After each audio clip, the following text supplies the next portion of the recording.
Hello, everybody. Welcome to episode 129 of Spittin Chiclets, presented by New Amsterdam Vodka. Let's go around the table and say hello to the gentleman this evening. Let's go to our buddy, Ryan Whitney first. Wet Dog, what's going on? What up, fellas? How you guys doing? All right. Next, we'll go to Paul Bissonette, Biz Nasty, out in the desert. What's up, brother? Looking forward to hearing about these fucking gambling picks, all right. Stay hot, buddy. 5-0, making me rich.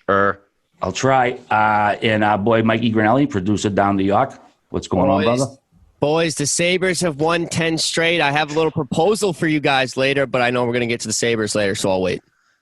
All right. Yeah, we'll get to the Sabres. Huge 10 wins in a row. I think they've only covered the puck line twice in those 10 games, but they're still making money elsewhere. But the big news since our last show, Ronnie Hextall, shit-canned as the general manager of the Philadelphia Flyers. People probably thought it was going to be the coach to go first. It was the GM. So what say you, Biz? What's your take on the old fire in here? I mean, I'll say this. I was a little shocked that he went before the head coach. And the reason I say that is because, I feel like they've assembled a pretty good roster. You go down their roster, Giroux, Couturier, Voracek, Konechny, Simmons, their top six are very good. They got some decent bottom six. I mean, Jordan Wheel's a guy I play with. I think he's a really good third-line center. Their back end's good. I mean, the one issue's in goal. I mean, that's been forever for the Philadelphia Flyers. like I said, I'm just shocked that it wasn't the coach first, and that's nothing against him, but just it's his job to get the boys going. But hey, I think the organization wanted to shake things up a little bit, maybe to get the boys going. But then, fuck, man, they followed up with a brutal loss to Ottawa, who came in there and shook them up. Yeah, that was, Ron Hextall's sitting there. He's loving that, blowing a lead against the Senators, losing 4-3. Biz, I think you're right. I mean, I think a lot of people thought Haxtell would be gone before Ron Hextall was. I mean, in a sense, it was up to Hextall. If he wanted to get rid of him, he could have, but he really stuck to his guns. He had a lot of trust in Dave Haxtall, and that turned out to be, I guess, the wrong decision. I mean, he's probably looking at right now. If I'd gotten rid of him, I would at least still have my job another year, see if we end up getting into the playoffs. But you said it before, and we've said it on this podcast, that it's goaltending. Ironically, Ron Hextall, one of the great Flyers goalies, a shout out to winning the Conn Smythe for playoff MVP when he didn't win the Stanley Cup. A goalie ended up not having a goalie is what ended up really kind of killing him. And they haven't had one in 35 years, it seems like. And because of that, it's just a team that never has consistency. You can't win in the NHL without a goalie. You can't win in Major League Baseball without pitching, in the NFL without a quarterback. It's the one key position that if you don't have it, you may win some games on offense. You may get into the playoffs, but you're never going to win the cup. You're never going to get it done, and win that ultimate goal. And when you look at Hextall getting gassed, a lot of people also brought up that the Flyers don't even play the style of hockey that the fans enjoy, that the fans have always kind of, gotten around and enjoyed and called each other, we're the Philly scumbags, we just dummy people, we're fighting. I mean, they lost to Toronto 6-0 a week ago. There wasn't one. They didn't have a penalty. I mean, what Flyers fan is sitting around watching and could ever remember a Flyers team in the past getting blown out 6-0 and there not being a fight or something, pushing someone, getting a minor penalty? So that was what seems like it was almost the last straw of just a team that doesn't look inspired. Now, is that the coach? You could say yes. I mean, a lot of people point to him, but when I look at Flyers fans that hate their head coach so much, it's like, man, this roster's good, and yeah, they're not living up to their expectations and where they could be in the standings, but they don't have goaltending. So what coach is going to be out there and get a team to win when they can't get any big saves?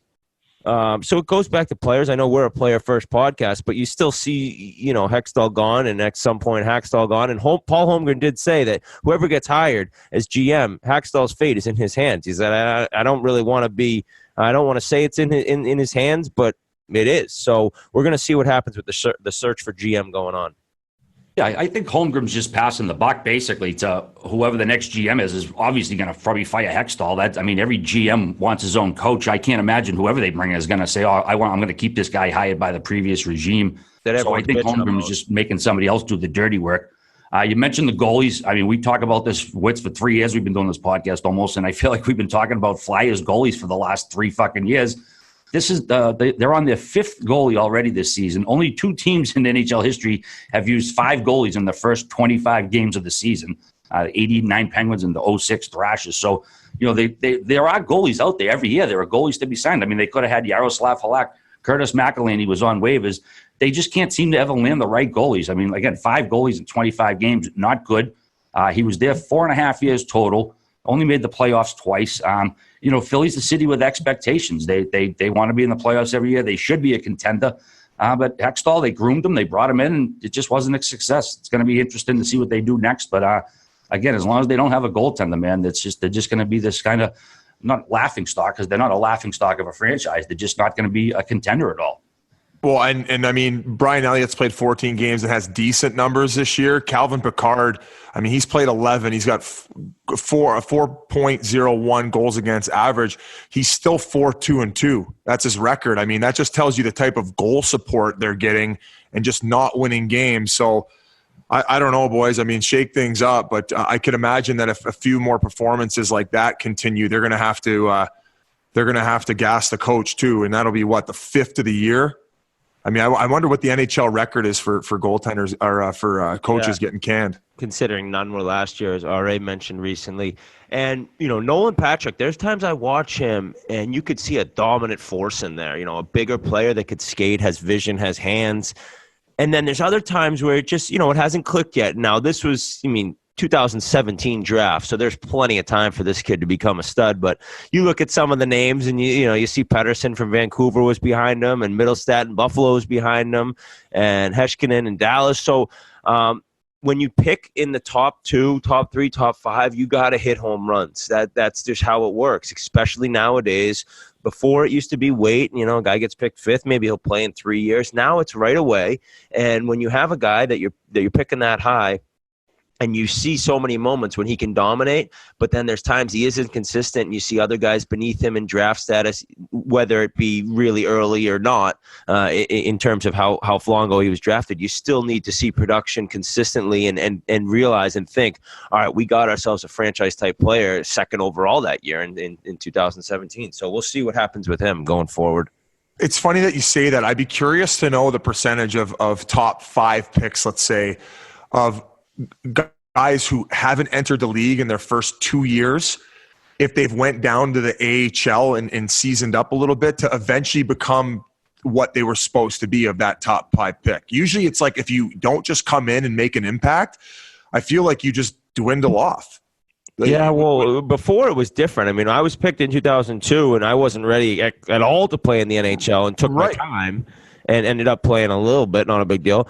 But you're saying that nowadays, Nowadays, it's like if you don't make an impact right away, it's just like they basically not know that you're a bust. But rarely is there going to be a top 3 to 5 pick that goes to the AHL, finds his game, his pro game, and then comes up and ends up scaling up to be a top 5 pick at the NHL draft.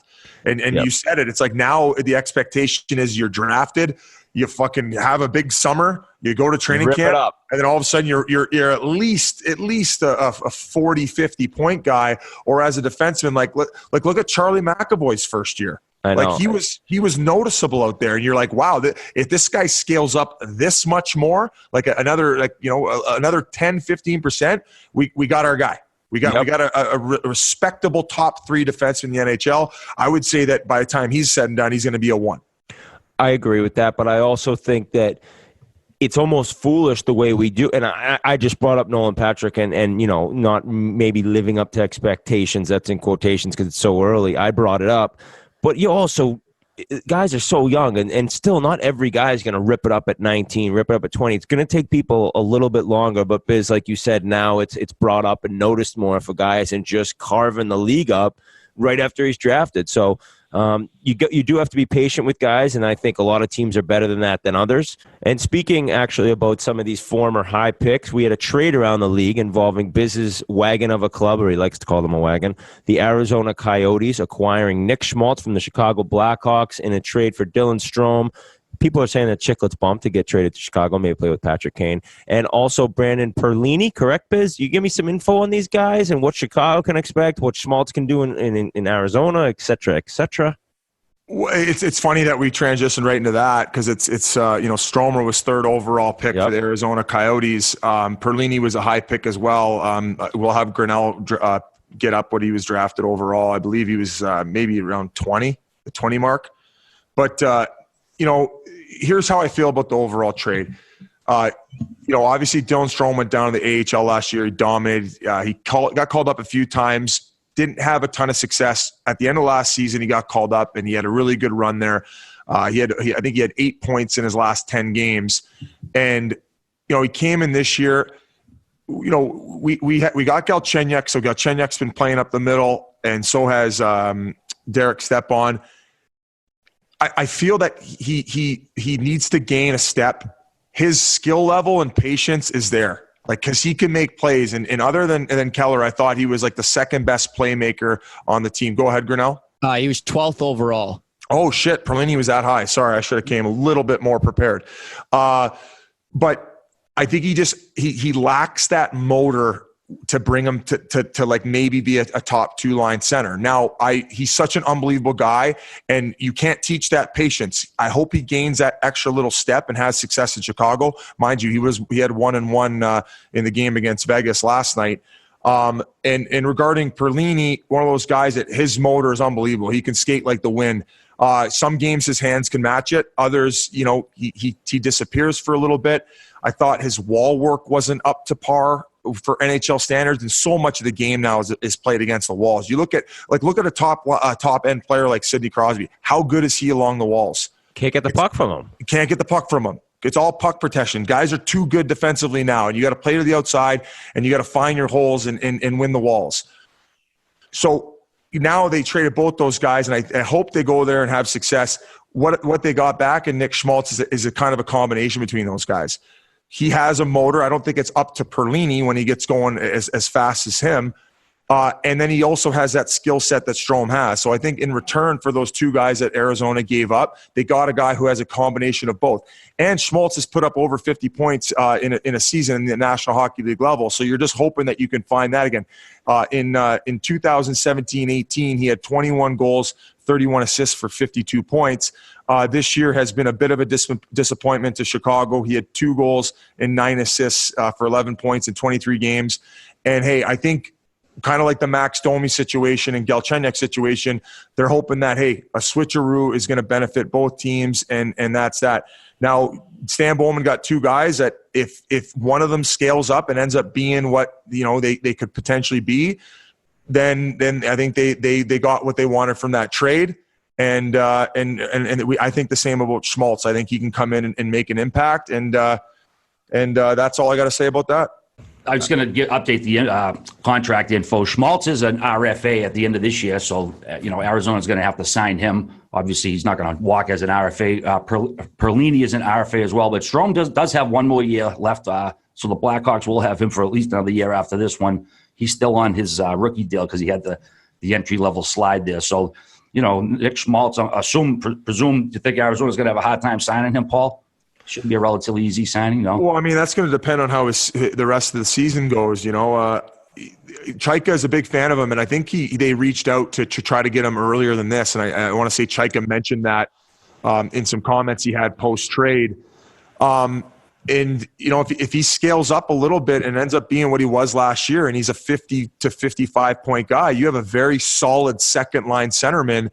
And hey, that's a big trade for the Coyotes if that can happen. And I'm not in any way, shape, or form knocking the 2 guys that we sent off, because Pearls is an amazing guy. So is Strome. The lack of consistency with Perlini was a concern to me. And if you're going to be a top 6 at the NHL level, you can maybe have an off night, one in every 5 games, but it's just like if you go missing for 4 games and then come back for 4 and then go missing for 4, it's hard, man. Like if you're not adding any of those other intangibles like killing penalties or as a centerman winning faceoffs or a shot blocker or a guy who adds physicality to your lineup, I don't know. I mean, hopefully he can go find that though. And a lot of Chicago fans, not big Nick Schmaltz fans. I mean, it's funny. They questioned his effort.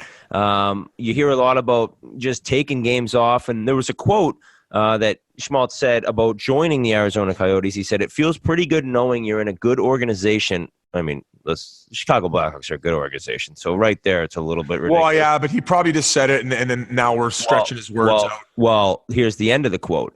That wants you to be here and that wants you to succeed. So obviously he felt slighted in some way, whether it was Quenneville, whether it was Bowman, whether it was the entire Blackhawks organization, teammates, but he felt like they didn't want him there. And so you wonder if he's going to go to Arizona and start ripping up, because there are times he looks dominant. He can skate. He can make plays. He was obviously a high pick for a reason. But the inconsistency is there. And if he wants to get paid a lot of money, which is kind of the rumors, and that Chicago wasn't going to be able to re-sign him, he's going to have to really bring it the next, three quarters of this season that he's going to be there. To touch on that, I haven't watched him enough in Chicago to know if he's been put into situations in order to succeed this season. He's had a 23 games, so that was a decent sample size. If he was getting his reps, if he was getting his PP time, if he was getting his proper ice, I'll say this: I believe Perlini was given the fair shake and the sample size because of the guys in front of Strome at center ice. It was difficult. I would have liked to have seen him get like a solid 10 to 15 games at second line center with a little bit more skill on his wings to see if he could have scaled up in that time. But hey, man, there's pressure to win now. They got a few guys ahead of them that are proven and are 1 and 2 centers at the National Hockey League level. I mean, Stepan's had over 50 points the last 5 seasons before this one. So, I mean, he's proven. They know he's going to get the job done. The history's there. But at the end of the day, I think this hopefully is going to benefit both organizations. I like the guy we got back for the Arizona Coyotes. And, hey, I wouldn't count out Strome. I wouldn't count him out. Yeah, it's not an earth-shattering trade for either franchise. That's little more than a maintenance trade, too. They're obviously giving Strome another location. This is, the first trade for him. You hope he doesn't get traded again. But he, like you mentioned before, Biz, he is in that, that top draft class that he's going to constantly get compared to these guys. It seems like he's able to forget about it when we talked to him a couple weeks ago. Well, all right, that's a great point. And is it more psychological getting drafted in the top 5 picks and not making it out of camp? How much impact does that have on these guys moving forward? And we talked to Stromer about it. It's got to fucking... Oh, who could answer that question? I could. Oh, yeah. Hey, Ryan, how did you feel about it? 5th overall. I was pretty upset. I was pretty rattled. But I went and ripped it up in the minors. Thanks for coming. And then I got called up. Never looked back till I got put on waivers and ended up in San Antonio playing golf instead of taking naps before games. Not bad. Speaking of golf, we got a guy coming on who loves golf. Yes, we do. We're going to bring in Jeremy Roenick, one of the best American-born players of all time. JR made his name as a Chicago Blackhawk first, stops in Phoenix, stops in Philly, stopped in LA, just ripped up the NHL for a long time. I think soon enough you'll see JR in the Hockey Hall of Fame. But we have him joining us, and he's not only ripped it up as a player, he also has turned into a top broadcaster with NBC Sports. So why don't we go to JR right now? This interview is brought to you by Eagle Energy. You guys all know what it is. It's the caffeine inhaler we've been plugging forever. It was in my mockumentary this past summer, not a big deal. Nicotine-free, no sugar or calories. Eagle Energy, they're the caffeine inhaler sticks. Of course, we mentioned the guarana, the ginseng, and the taurine, all the natural products it has in it. Way better than coffee. You don't get that rotten gut after. You're not going to shit your brains out like fucking Grinnelli does on his dates when he brings girls to fucking Applebee's. But special promotion, the 21 Savage collaboration is kicking off Friday. They're a little bit backed up on their regular sticks right now. So what I want you guys to do on Friday, go to the website. They're going to do their 21 Savage launch with the collaboration with, of course, Eagle Energy caffeine inhalers. And it's going to be a BIZ21 promo code, not BIZ20. It's always BIZ20. It's a special promotion, BIZ21. Basically, I'm collabing with 21 Savage. Maybe we'll fucking make a tune, hit it up on iTunes and all. But yeah, you guys killed it on their sale on the Black Friday and Cyber Monday. That's why they're a little bit backed up. Not as backed up as that Munson on Twitter chirping me today. He didn't order it 2 weeks ago. He ordered it Friday. Eagle Energy caffeine inhalers. They're unbelievable. I do them all the time. Great coffee supplementation instead of the coffee. Nicotine free. Eagle Energy, go get them. Biz 21 on Friday, not Thursday. Friday it drops. 21 Savage. Fucking rights. And we got a very special guest. And you know when I'm doing the intro, it's somebody that I think so highly of. A local guy, a Boston guy. Not only that, played at the same high school I did. Or I should say I played where he did for Jack Foley at Thayer Academy. Former superstar in the National Hockey League, current talking head at NBC, and one of the most well-known names in the game of hockey, Jeremy Roenick. Thanks for joining, buddy. That was awesome, Wits. Hey, you know I was getting there in there.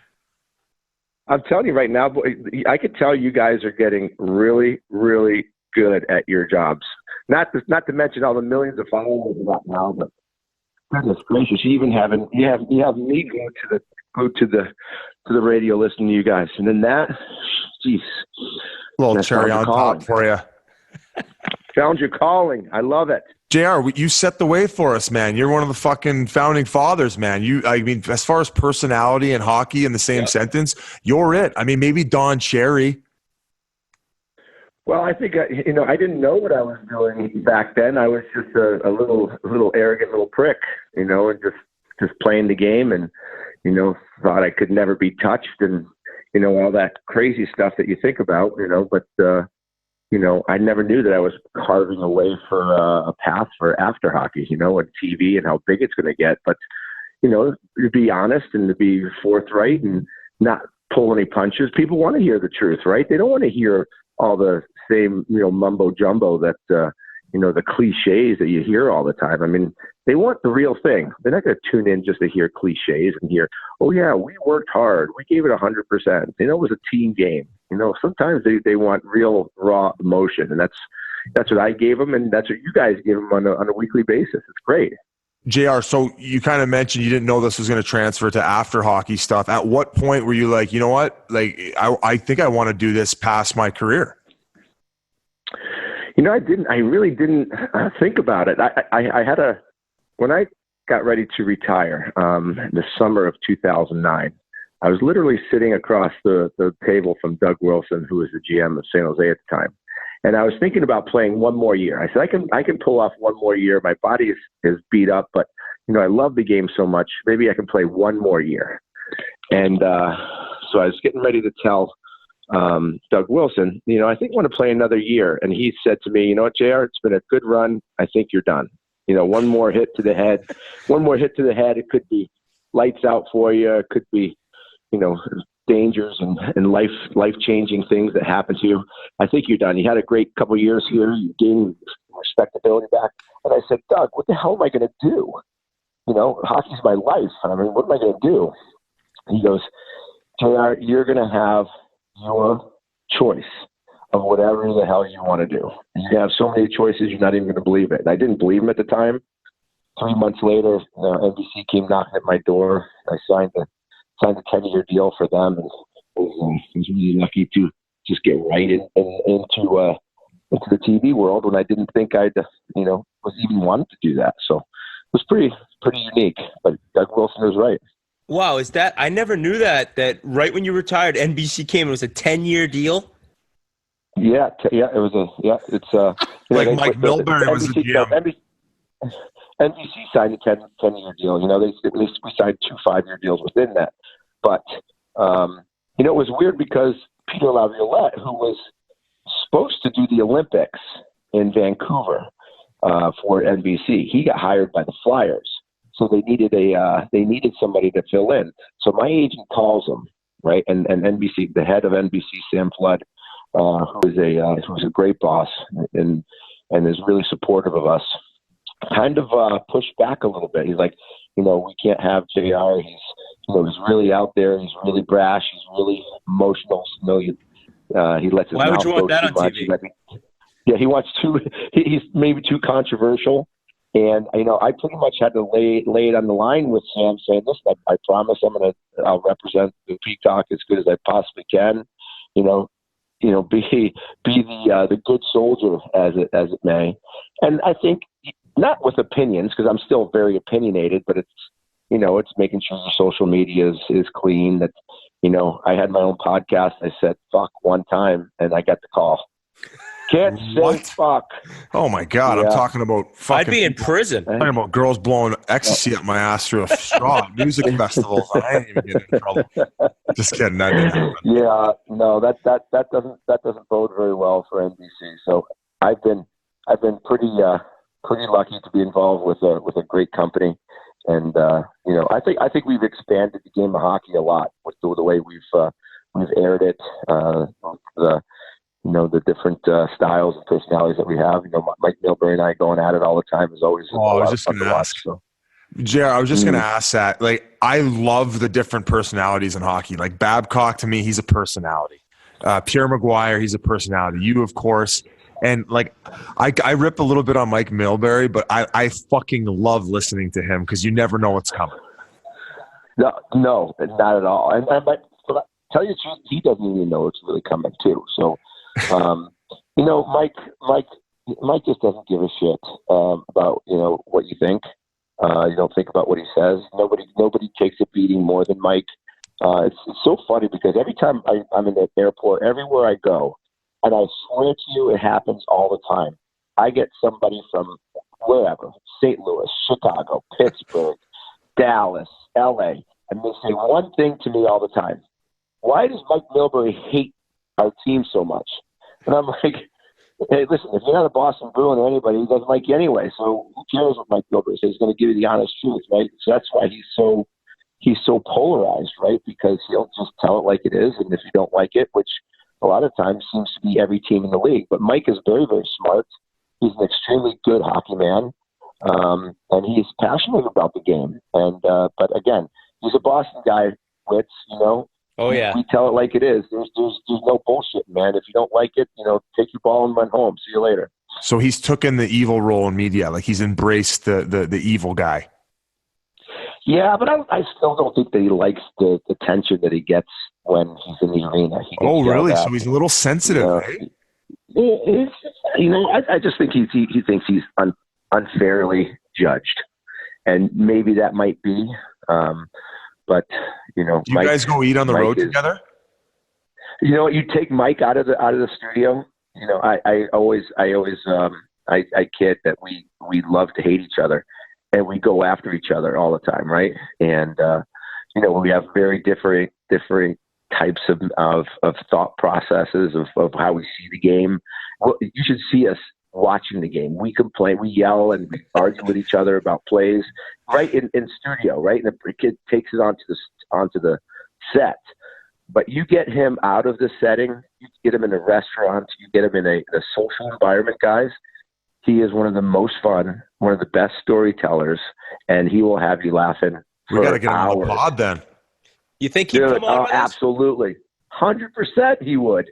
Oh, you kidding? He would love it. I kind of want to let him lay into me because I took a shot at him on Twitter one time saying, if that guy can have a job out of hockey, I'm fucking set. Oh, see, that's perfect. It's a perfect leeway into the show. Then you'll have an hour's worth of content over the yelling. I'll just stir the pot and get him going like you do on television. Yeah, but we can all deal with that. Hey, listen, we've all been punched in the mouth a few times and give some punches back, but it's not personal. It's all good. Hey, we better be able to. JR, I got to get, as great as this post-playing career's been, I think people sometimes maybe forget how incredible your playing career was. And I'd like to go into the beginning of it only because local guy, I mean, yourself, Tony Amonte, it's kind of like you were the kids my age idols. You guys were starring in the NHL from Boston area. So your career was just incredible. And going into Chicago, you were this highly touted prospect. Who were some of the veterans on that team? I can't even imagine the names of guys that were at the end of their career when you came in that you'll never forget your first few years. Oh, there's no question. And it was really weird. I went to Boston College for 5 minutes and then learned what a syllabus was, right, at 18 years old. I mean, yeah. Smell you later, was not, pigeons. Yeah, see you later. School was not my bag, baby. It was not my bag, that's for sure. So I go to Chicago, The first guy I walk into in Chicago is a guy named Dan Vincelette. Okay, Dan Vincelette was a third liner, winger, and he didn't have any clothes on. And I'm telling you, he was the hairiest man that I've ever seen in my life. He had so much hair, Sasquatch would take pictures of this guy. Right? That's how hairy this guy was. And he had a receding hairline and no teeth. And I swear to God, I said, this is where I'm coming to play. I mean, this guy looks like he'd eat my kids and spit them out. And I was like scared to death. He had more hair on his chest than I had on my entire body, and scared the shit out of me. I wouldn't get dressed in the locker room. I took my clothes bag and went into the bathroom and changed in the bathroom stall. Literally, I was so intimidated. It's weird how like Donor talks about it too. When he came in as a rookie, he would walk out and use the public restroom because you just didn't want to walk by the vets because they would just start ripping into you. Dude, I was 150 pounds. Swear to God, 150 pounds. I mean, you know how embarrassing that is standing. Yes, 155 pounds my first year. Dude, you know how embarrassing that is standing around? I barely had hair in my nuts, and these guys are like going to look at me like I'm their number one draft pick. I'm going to come save this fucking team. Come on. It was like that's intimidating, man. That's an intimidating situation to be in. And I was like, I mean, Doug Wilson was my first roommate. Kind of how it goes back to what the story I just told you earlier about retirement. Dennis Savard and Steve Larmer shared an ashtray in the locker room when they'd smoke in the locker room. And, we had Al Secord, I told you, Steve Thomas. I just had a lot of, I had a lot of good guys. And Steve Thomas and Doug Wilson and Keith Brown and Savvy taught me how to play cards. They taught me the wrong way. They took so much money off. They took so much money off me as a rookie and laughed. I've lost money ever since. It's been 30 some odd years now, and I think it's great because they took advantage of me as a young kid, and it's haunted me ever since. JR, do you want to talk about? I've heard some rumors about some legendary card games in Phoenix on the plane. So we were a bunch of degenerates. There's no question. I won't mention all the names that were involved, but we got into a time in the mid 70s. I mean, 97, 98. I was going to say 97, but I think it was 98. We were playing card games, and you wouldn't come on the plane or on the trip without at least 20 grand in cash on you. And we would start playing, dealer's choice. We're playing guts. We're playing in between. We were playing a game of guts, and I think the ante was 500, and it was if you lose, you have to match the pot. Now guts, we played a 3-card guts poker style. So if you got 3 of a kinds, best hands, straights, flushes, all that stuff, which left a lot of, there's a lot of possibilities there. Well, we had 4 or 5 match pot losses. So it goes from 2,000 to 4,000 to 16,000 to 32,000 to 74,000. Next thing you know, we're in a game and there's $102,000 in the pot. And I think I had a straight like a 9-10 jack, and I'm like, now I'm shaking like a leaf.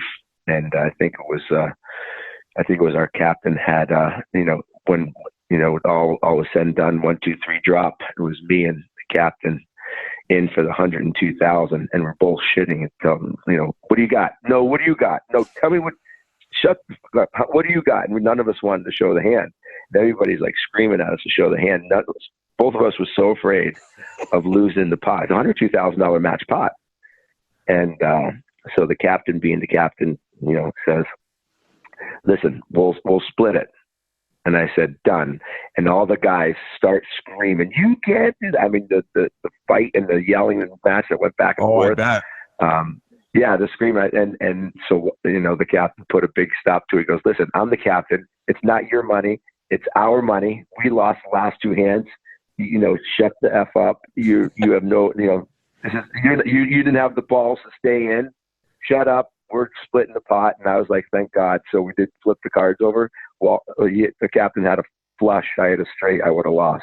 I'm like, thank God. Thank God he got a little nervous. Oh, man. Yeah. Holy. Yeah, Hey, pretty crazy. Hey, so another fun one is I heard about you was the time it was Super Bowl and you had the pilots announcing the wrong score just to fuck with everyone. Tell that one. Oh yeah. Well, again, we're a lot of gamblers, right? So, and I know, a couple of us were a little bit bigger than others, and it was. Let's just say there was many thousands of dollars that we know, and we're on the plane during the first half of the football game, and I went up to the pilot and I said, listen, the guys are gonna come and ask for updates. Just do me a favor, just whatever you do. And I think it might have been the Patriots that were playing. Make sure the Patriots are losing every time that you say something and make it sound like really bad. Right. So it's so funny. So they come on with the first update. We had an update from the Super Bowl. We just called down to the tower. I don't know who it was. The Patriots are down 14-0 late in the first period. And you hear the guys and the guys that are gamblers, right? The scream, the screech that went through the airplane, mother, screaming, what's going on? It's too, and we're like, don't worry, it's early. Second quarter comes around, 28-10. So now it's 18, not 14. Like, how's there so many points being scored in the Super Bowl? How could they be? The guys were losing their minds until we finally got down and they got service. They can finally see what was going on with the games, and I was laughing. I'm like, I've played a lot of good practice. Well, fuck, some of these guys probably had 20K in the game, and you're just playing with their emotions like a little puppeteer. Are you kidding? 20 grand? That's on the lighter side. That was the first half. Whoa! You guys, you guys were playing like 50, 100? What the fuck is wrong with you guys, man? That's insane. You want to hear my best gambling story, which is terrible? Yes, all right, yes. Yeah. Right now. Yeah, this is a long time ago. You know how you get these tips, and everybody says, "Oh yeah, these guys are these guys have injuries, they're not playing." I got this tip a long time ago. This is like 2001, 2000. University of Manhattan is going to win. It's going to win outright. They're getting 7 points, so on and so forth. I'm like, oh, really? Yeah, dumbass that I am. Taking a tip from some Joe Blanc down in Florida.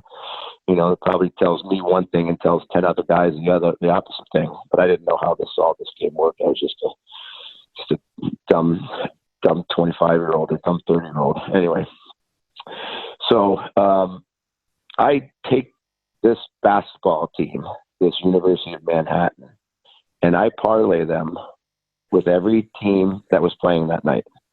There was like 25 games. So 25 times 2 with 1. I had like 50 bets all on one game, which was Manhattan. So if Manhattan wins, I'm cleaning up. No problem. Well, it just so happens that with about 5 minutes left, they're up 1. They end up losing by 10.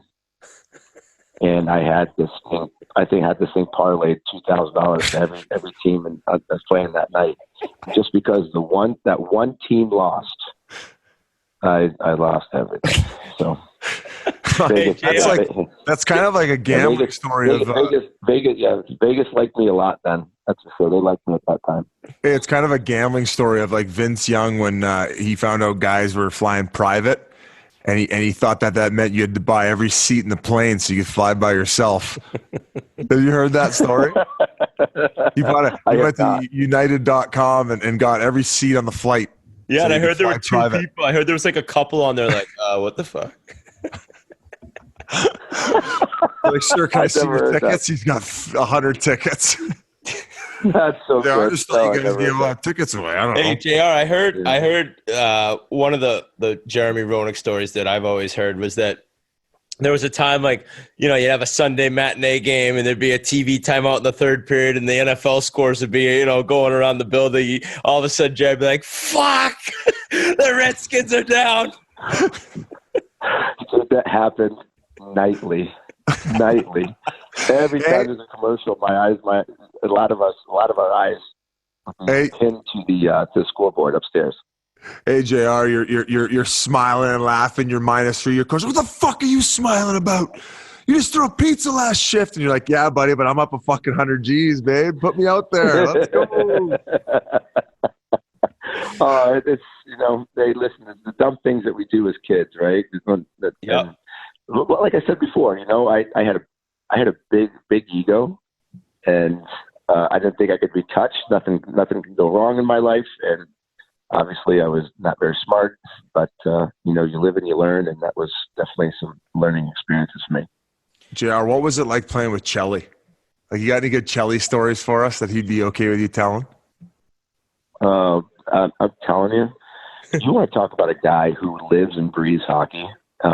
I've never seen a more passionate guy about the game. I've never seen a guy that loved the game more. I've never seen a guy who wanted to be around it more. Always the first in the locker room, and swear to God, he would work out like a maniac. He had our trainers bring a television into the bathroom, and in our bathroom we had our sauna, and he would ride the bicycle in the sauna and put the television outside and ride it for about 45, 50 minutes. He would ride the bicycle in the sauna. And, never seen a guy drink more beer and eat more chicken in my life and be shredded from head to toe. And still today is probably in better shape than most players. But we call him Captain America, man. He is the ultimate leader and the guy that will stick up for you. He's the one guy really that didn't care who you were. He was gonna make sure everybody was on the same page. He talked to me and would rip me down if he saw me, saying something I shouldn't, acting the way I shouldn't. And he wasn't afraid to confront me when a lot of people were at the time, to tell you the truth. That's a real friend, man. He's the best.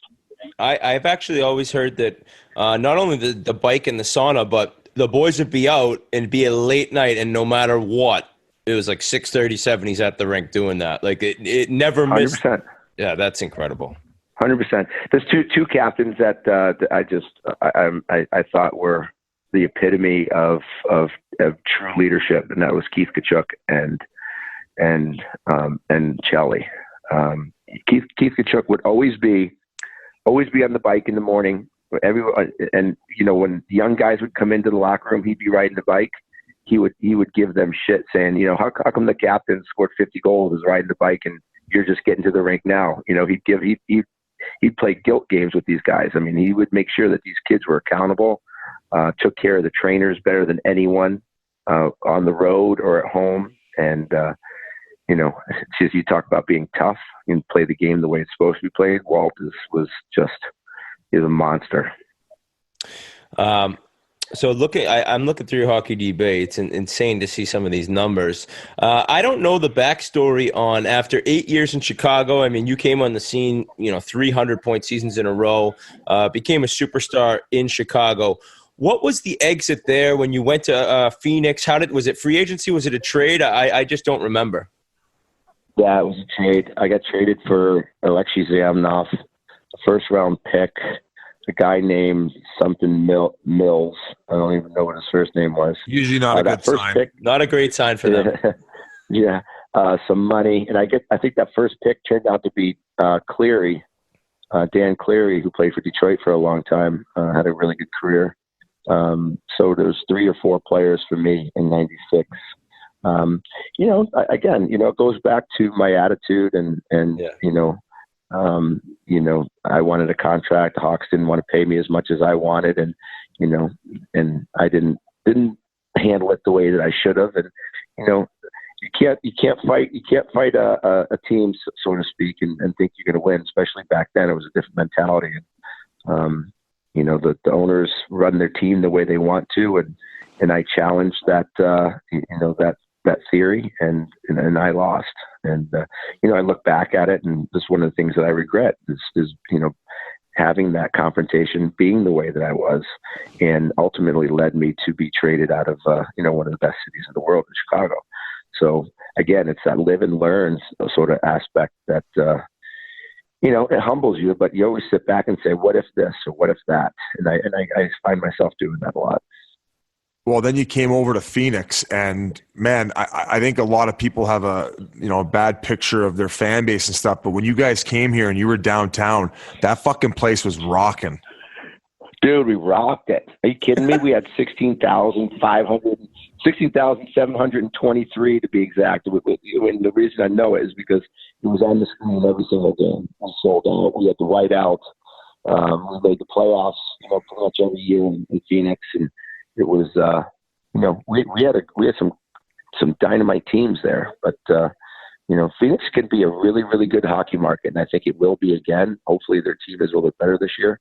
They got some good, really great key pieces, into their lineup. So, I still live there. I'm passionate about it. And I would like to see that. Well, you know what's big too, JR? Yeah, you know what's big too? We were awesome. Is the fact that all the other major sports right now are struggling. Like the football team's not very good, neither is the NBA team. So if we can pounce on this opportunity, and now that we're on the rise, I think it's going to help out a lot. Very true. And speaking of them, Rick Tocchet, the coach, oh my God, that guy is the best. I can't even. There's not enough adjectives for me to talk about Toc. I played with Toc. The reason I chose to go sign in Philly was because of Rick Tocchet. I played with him in Phoenix, then I followed him to Philly. Heart and soul guy, probably one of the toughest players ever played in the National Hockey League, and could score goals. And he is the perfect guy to be running that team. He's not going to let anybody get away with any shit. He's going to tell them what it's all about. He's not going to pull any punches. And if he doesn't like what you're doing, you're not going to play. But he will be fair. He will be fair. And he can look you in the eye and say it, and no one can look at him and say, well, what's this guy saying? He never did it. Like when that guy's telling you to fucking do it, what are you going to say back? And, you're not saying nothing. And by the time they grasped that new system, second half of the year last year, you could see it, man. Shit just changed quick, and it was good. I was happy. Yeah, they lost the first pick because they kept winning hockey games. That's true. Right. I love Toc. Toc's the perfect guy for that team. So I'd love to know, because I know you were involved in all this shit, but your number one prank you ever pulled on somebody, because you were dishing them out for sure. Have you guys ever heard the practical joke I played on Torrey Mitchell and Devin Setaguchi? Oh, is this the trip? Is this the trip? Oh, to the desert? Yeah, the Vegas. Dude. Yeah, Vegas. I got to hear this. Torrey Mitchell told me this in person, and I was blown away. Yeah, this is a good one. This is so you gotta deal with me for a second, because it's kind of a lengthy one, but it's a good one. No, listeners, as long as you talk clearly into the phone, I'm happy. Yeah, I'm gonna tell before you start, listeners, it's long, but at the end, are you shitting me? Yeah, I'll try to keep it a little bit quicker and get to the point. So I was a big fan of Scare Tactics. You ever seen that show Scare Tactics, where their friends set up their friends to get pranked by Hollywood people, by literally Hollywood real special effects people, and it's believable. I mean, it scared the shit out of people. Well, I love this show. Go on YouTube and just type in Scare Tactics and watch videos. You can watch them for hours.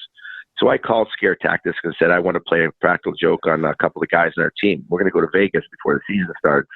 And I think this would be a great team bonding thing. Well, Torrey Mitchell, Devin Setaguchi were two of the young guys on the team.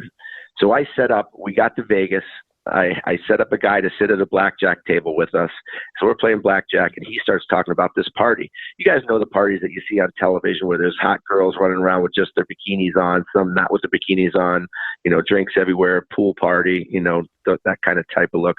Well, this guy talks up this party like it's one of those. So Mitchie and Seto's eyes just light up, and they're like, we got to go. He's like, well, if you want to go, here's the password, here's the address, go. And I'm like, guys, we can't go. We can't leave the boys behind and settle on them. But we got to go just for a little bit. Let's just go at 9 o'clock. We'll be back by 10:30, and we'll meet the boys out. I'm like, okay. So we get in the limo. We go outside the city to this mansion. So they hired and rented a mansion in Vegas. and they set this thing up to the nines. We walk into this mansion, and these two big security guards, I mean monsters, stop us at the door and say, "What's the password?" And we said the password was Dakota. So they let us in. We go into this big, into the living room. It's a big living room. There's people mulling around. There's weird music being played. We sit on the couch, and automatically right away, Mitchie goes, "Jared, this is not the party I thought it was going to be. I don't feel very comfortable. We got to leave." I'm like, "Leave? We just got here. We're not going to leave when we just rolled up, and you don't even know what kind of party this is." It's like, "All right." So I say I got to go to the bathroom. I go into the garage. I have the production team puts a blood patch, a blood jacket on me underneath my clothes. Okay, go back in, and so now Now I have the lights go down, and the head of this party brings out this girl. Now everybody stands at attention in this room. The music goes down, and the leader of the party says, "Here's our feature of the night. It's Yolanda or whatever her name was," and she's going around the room, and all she has on is a pair of her panties on. That's it. No top, no nothing. And everybody's looking at her and touching her and feeling her, and she's going around, and everybody's smelling her, and they come around to us, and Seto's like, "What are we having, a 30-something or something here? What's going on?" And Mitchie's like, "I'm not touching her. I don't know what's going on." So Mitchie's like, "Listen, Jer, we gotta get out of here. I'm really not comfortable. Like, this is not like, I'm a good judge of like when I get uncomfortable. We gotta leave. We gotta leave right now." I'm like, "Dude, just settle down, man. You don't want to draw attention to us. We're not even supposed to be here," right? So all of a sudden, the waitress comes around with trays of shots. All this red, and in the shot glasses was like red liquid. And I wanted to make it look like blood, right? So we take it, and Mitchie's like, I don't want one. And I'm like, "What is it? What is it, Seto? What is it?" And Seto tastes it. He goes, "Oh my God, dude, I think this is blood. I swear this is blood." And Mitchie stands up and starts running for the door. I'm like, "Mitchie, get back here. Now you really don't want to leave it. That's blood. And there's a girl running around this place, and all these people are looking at us. We can't leave now." And Mitchie's like, "Dude, I'm swear to God right now, I'm going to cry. I'm so scared right now. I got to get out of here."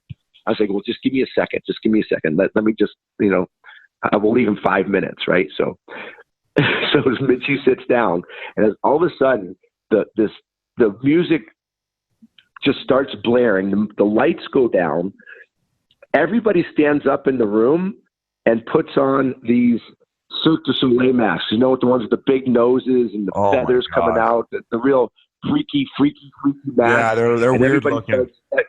Yeah, everybody starts humming, right?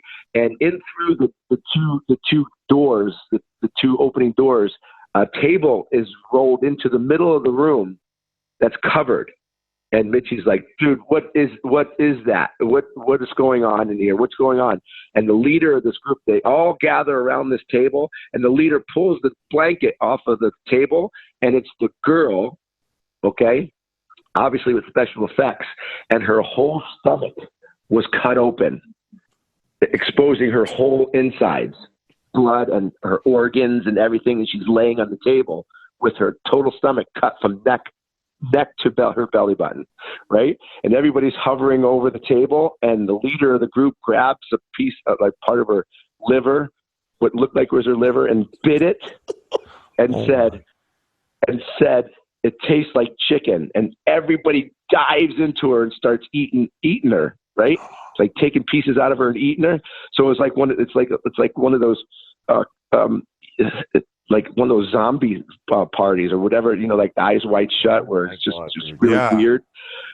So I freak out, okay? And Mitchie's standing there, sees me freak out. I start running for the door. The two guards that met us confronted me and started stabbing me with their knives. Now, remember, I had the blood patch on. They start stabbing me with these knives, and now all the blood starts popping all over my chest. I'm bleeding all over the place. I fall to the ground and pretend that I die in the middle of the room. Right? And everybody's looking at Mitchie and Seto, and Mitchie screams, "They killed JR! They just killed JR!" And he runs and jumps on top of the bar because there was an 18-foot, 16-foot bay window in this living room. Okay, you know, it was one of those big bay windows with had dividers in it. Mitchie jumps on top of the bar and runs full speed and jumps into the window, trying to jump through the window, and he gets bounced back. It's a pretty thick window, and he tries to do it again. He runs back, runs to the window, dives into the window, and gets knocked back onto the bar. And everybody's looking at him, you know, now looking at him standing up on top of the bar, and he's screaming at him, "Stay away from me, you vampires," or whatever he's saying. He's calling them vampires. "You're not going to eat me. They killed JR." And he's screaming at me, right? "Stay away from me." He's screaming at these people. And they're like, they still have the masks on, and they're like trying to settle them down. So Mitchie looks through the house, and then across the house, he sees blinds, metal blinds. So, you know, you think you see metal blinds, window, escape. Mitchie jumps off the bar, runs through the house, past all the people, and doesn't slow down a bit, and goes head first through the blinds, right through the window, head first. You know, you guys have seen The Wizard of Oz, right? Remember when the lion runs down Oz and jumps out the window? That's what Mitchie did. Jumped right through a double pane window with all blinds on it, and then gets up, jumps over a fence, jumps over another fence, actually jumps into Wayne Newton's backyard and starts running through Wayne Newton's yard where all of his horses are. And these horses start running right next to him, and he's crying, he's screaming, and all we hear is, "We got a runner. We got a runner," in all those studio producers, right? And so it took us about an hour and a half till we found Mitchie, you know, trying to get out of Wayne Newton's backyard to let him know that I really wasn't dead, and that these people really weren't going to eat people, and that there was just a big practical joke. Meanwhile, he had, you know, cuts all over his body. Luckily, nothing major happened. It could have been backfired big time. But I remember we were playing cards later that night, and every time he wanted to hit, he would put his hand on, you know, the hit, and his hand was still shaking 2 or 3 hours after the practical joke. It scared the living daylights out of him. I remember it wasn't Tori Mitchell. I think Ryan Clough told me the story. And the funniest part about it was that he said that Tori's like, "JR's fucking dead. JR." Yeah, that's what he said. He said, JR. And then he found out, like, "Wait, JR's not dead. JR's not dead. I saw him die." Yeah. And the whole time, Seto is standing there frozen solid. He's so scared. And all Seto is saying, "All I got to do is eat her. All I got to do is eat her. If I eat her, I don't die. All I got to do is eat her. If I eat her, I'm not going to die." You guys have all the audio on this? Yeah, I got all the audio. And I hear, I got the audio. And all I hear was Seto saying, "All I got to do is eat her. All I got to do is eat a body part. All I got to do is eat a body part, and I won't die. I'm not going to die. I'm not going to die. I'm not going to die." And you know, Mitchie said, you know, when I was growing up, my dad said if I was ever in trouble, get out any way possible. I saw blinds. Blind means window. I was gone. You mentioned it too. Like, fuck, have they ever done this where someone seriously injured themselves? No, that would have been bad. Think about it. What if it was he jumped out of a 2-story window or something? I said that. I remember. Doug Wilson, your old roomie, would have wanted you dead. Yeah, I know. The way, again, looking back, stupid things that we do, things that you learn. But yeah, but I have the video at my house, and one day I'll show it. One of the last things I wanted to ask you about, Jar, was you know, you got to play in San Jose with like Joe Thornton, Marlowe, like that older group of guys. I mean, Pavelski was, you know, a little younger at the time, but just fucking some legends there. Yeah, Joe Thornton, I think still is probably one of the most favorite teammates of every single person that plays with him. You talk about a guy who loves life, who loves hockey, who loves his friends, loves being in the locker room, that loves being on the road with the boys, has the most, you know, happy-go-lucky personality, talented. He is so looked up to and so revered in that locker room in San Jose. He's a god. And there's not one person that I've ever run into that has not met Joe Thornton that doesn't think that he is absolutely the best guy, one of the best teammates that you can ever have. Awesome. Fantastic. To back that up, Whit, I was in Vegas one time, and this is when I was playing in the American League. And sure enough, he was at a club that I went to. It was my first ever time to Vegas. And then I heard from my buddy who was a host that Joe Thornton was there. So I went up and said hi to him. I'm a nobody. He doesn't know the fuck Paul Bissonnette is. He invited me into his table and like gave me a drink. I think his brother was there too. And I was like, holy shit, man. Like there couldn't be a nicer guy. Like he fucking invited me into his table to give me a drink. And I was playing in the Coast at the time. Yeah, it doesn't matter where you are, who you are. You're Joe Thornton's going to treat you with respect and love, man. There's no question about it. We've all had great teammates, right? You guys have had great teammates. I never had the pleasure of playing with both of you guys, but I'm sure I would say the same things about you guys. I mean, being a hockey player and being in that locker room is a special thing. There's some guys that are just way more noticeably passionate and fun than other people, but still, it is such a close family in there, isn't it? Yeah, and you've been around a lot of athletes, and all the celebrity golf stuff you type do, and I still think hockey players, and maybe it's because we're biased, we are them, but they're the easiest guys to get along with, and I think that's what makes it so special. But we've taken a lot of your time. We've taken a lot of your time. Listen, before I go, Wits.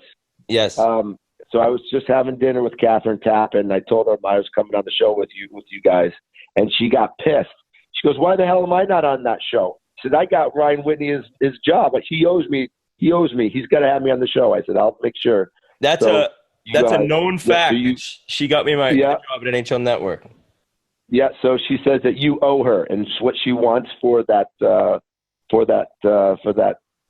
job that she gave you is she wants to be on Spittin Chiclets with the two best.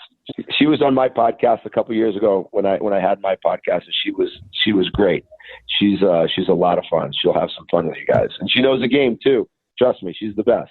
Yeah, she is. All right, JR, you have to promise you'll come on again this year, because you guys call me whenever you want. Whenever you guys want to call me, if you have something you want to do, just you have my phone number. You can call me anytime. You guys are the best. All right, that means a lot. And JR, I think 2019 hopefully is the year.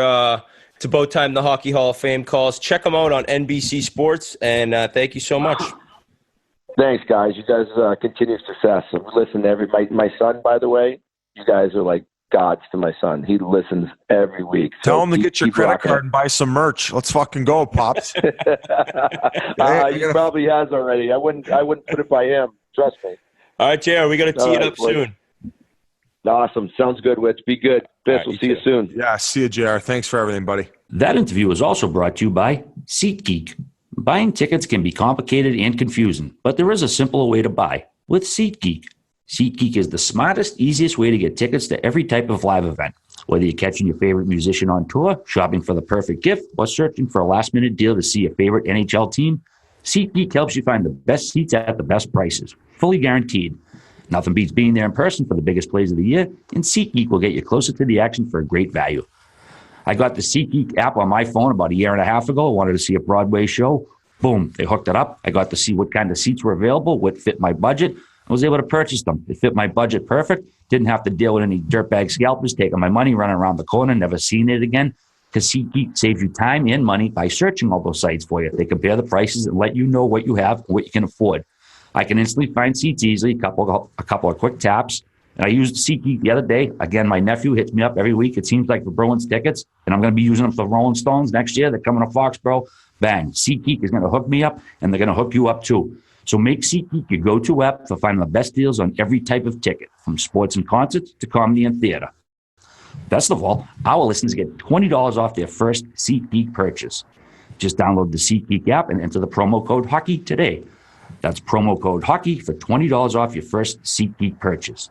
SeatGeek, right seat, right now, right from your phone.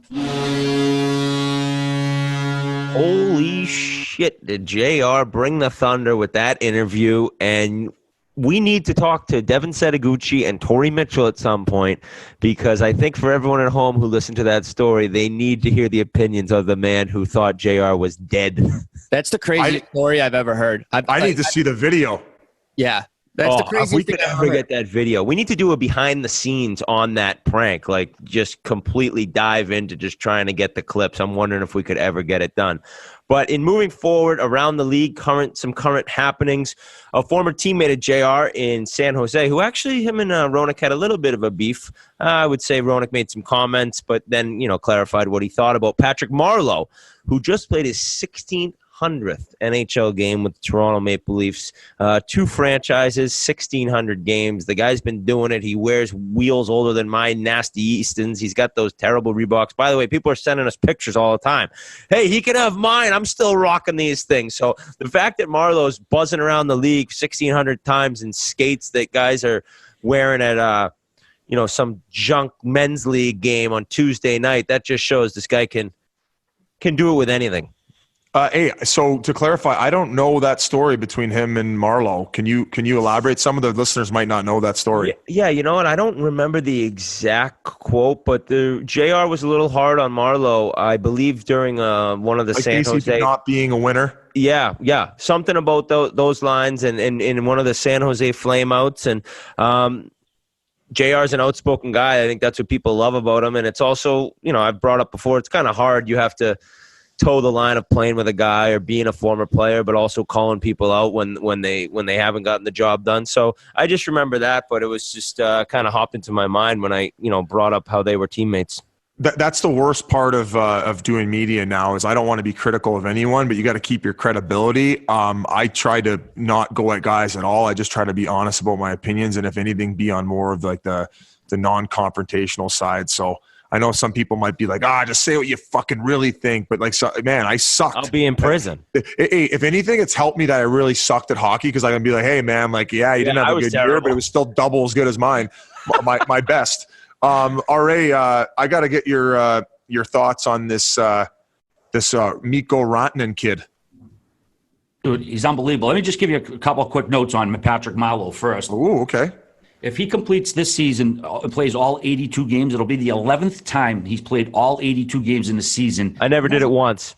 He hasn't missed a game since April of 2009, and he's only missed fucking 30 games since the start of his career in 1997. Think about that. He's only missed 30 fucking games in a 20-something year career. Lidstrom had something similar to that, in that how do you not just get like a puck off the foot, broken foot? It's crazy to think that you got to be in this amazing shape, and you got to be one of the faster players, and you got to be more than anything lucky, though. And I think Patrick Marleau would admit that in escaping injury and missing time in the NHL for that long, there's a lot of luck that goes into it. And speaking of that, Keith Yandel is also still going too. They had him on the TV the other night talking about how he's got. Is it? Three times with your right hand. 3 times with your right hand for KY. Keep this thing going. Sometimes I don't like bringing it up. I've never brought it up to him. Well, we just brought it up with the Marleau. Exactly. Well, but Keith right now has the record for current players. Oh, okay. Marlowe's behind him. Yeah, but still. Keith has the Iron Man streak. But just to finish up with Marleau, if he does complete the year, he'll basically be 5th on all time for NHL games played after Gordie Howe, Mark Messier, Jaromir Jagr, and Ron Francis. Pretty impressive company. And one other thing too, Joe Thornton and Patrick Marleau have combined for by far the most regular season games played by the top 2 picks from the same draft year. You know what I'm saying? Holy crap. That is crazy. 3,109 games they've combined. The next guys on the list, Mike Modano and Trevor Linden, played 2,881 combined games. And they played together. That's amazing. Yeah, quirky little trivia. Career he's had, and congratulations to him. And boys, before we keep moving forward, I know you guys were unavailable yesterday, but I had a chance to talk to Nick Niedert, the kid who won his first ECHL game in over 1,000 days.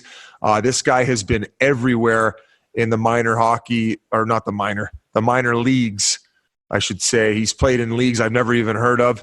And it was interesting to hear his story and how he got the call up to the ECHL from his regular job on Black Friday. and we're going to send it off to him real quick for a surprise interview. So hope you guys enjoy. Yo, guys, hang up for 1 second. I just want to talk to you guys about 23andMe for a second. Did a few other advertisements for them earlier. Well, I signed up for this thing. I sent my DNA in. I'm just waiting for the results. If you haven't heard of it, you want to check it out at 23andMe. They're going to have DNA kits on sale from now through December 25th. This stuff is incredible. 23andMe, it helps you understand what your DNA can tell you about you and your family history. I'm sure we all hear different, maybe ethnicities of what old ancestors of ours may or may not have been. Well, 23andMe can get through the confusion, tell you where your ancestors are from. 150 different regions all around the world. They can pin it down to, maybe a county in Ireland or a country in Africa or somewhere in India. It's incredible what this stuff does. They could tell you, your muscle composition through your genetics. Do you have a certain composition that, maybe would make you more athletic? There's links between DNA and muscle composition that they could tell you about. Do you twitch when you're sleeping? All this crazy stuff that you wouldn't even think about. Personally, I cannot wait to find out the ethnicity part. I know great chunk of my ancestors are from Ireland, but I'm dying to see if I have something from somewhere else. And that's what 23andMe does, man. They get your DNA. You just got to throw a little spit in a tube. You send it off to them, and then they get back to you. They give you a code. You can go online and read up on your history. Genealogy has always fascinated me. If it fascinates you, I can't recommend this enough. Again, so now through December 25th, you're going to get 30% off a 23andMe kit. So order your DNA kit at 23andme.com/chiclets. That's the number 23andme.com/chiclets. Again, that's 23andme.com/chiclets for 30% off your DNA kit. Do it today. Guys, before we move on here, I got a special guest I want to bring on. We talked about it last episode. This goalie playing in the jungle, the tropical rainforest, more like it. Not even the AHL, the fucking SP, the ECHL, the IHL, the AAHL. Where the fuck is that? He won his first ECHL game in over 1,000 days after he went to Reading and signed what I assume is a PTO. I want to welcome Nick Niedert to the podcast. Nick, what's going on, buddy? How are you? Thanks so much for having me. Appreciate it. So Reading, the Royals Twitter account was posting about you. Obviously a very cool story. It'd been a while since you'd won a game at the ECHL level. I looked at your hockey DB, dude. This thing is, I don't think Nicolas Cage could have figured this thing out. National fucking treasure. Holy shit, dude. It's longer than the average one, I'd say. Yeah. So you're from Iowa. Correct. Yes. Hudson, Iowa. You're now 36 years old, born in 82. You actually started playing pro the year before I did. And you started out for a while there in the SPHL, man. What is the SPHL like? Yeah, that was the first lockout year. So I went to camp in Fort Wayne. They were in the U-Haul then. Obviously they called it the U-Haul because it was a United Hockey League, but they had some trips. So obviously there was a lot of trickle down, you know about Motor City, Chelly was playing there, Hatcher, Smolinski, they had a ton of show guys playing in Detroit. Jackman was playing down in St. Louis. Salvador was playing there. There are some great players in the league. Obviously, the Danbury Trashers. Everyone knows the history of them that's been around the minors. They had a lot of NHL guys as well. So I went down to the Southern Pro. Didn't really know what to expect on my way down there. Unbelievable towns, obviously, for the most part. A lot of old ECHL towns, but the hockey was tough. It was a lot of fun. But it was definitely a lot tougher than it is now. That's for sure. Well, your first year, you bounced around to 4 different teams. I mean, so was it the trickle down effect because of the lockout? Why you couldn't stick with the team? You think?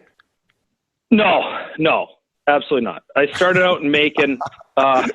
Great group of guys.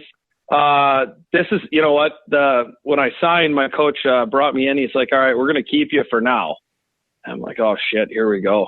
And then I know it was, I was on borrowed time, and I stuck around till after Christmas. Got some experience there. I got got to get my first start in the minors, with the team. It's somewhere that, I'm always going to be fond of in my career, obviously, with my very traveled career. But then, coming out of junior into this, it was tough to do because, I came out, you come out of the North American League and you're going into, professional hockey where these are people's jobs. Like, this is their job. They're not a bunch of idiots. Like, this is their job. This is what they were doing. And I'm coming out of junior, I'm young, not really, you hear about the lifestyle, but, basically I was just a fucking idiot for the most part, to be honest with you. What do you mean? Like, that's why I bounced shit? around.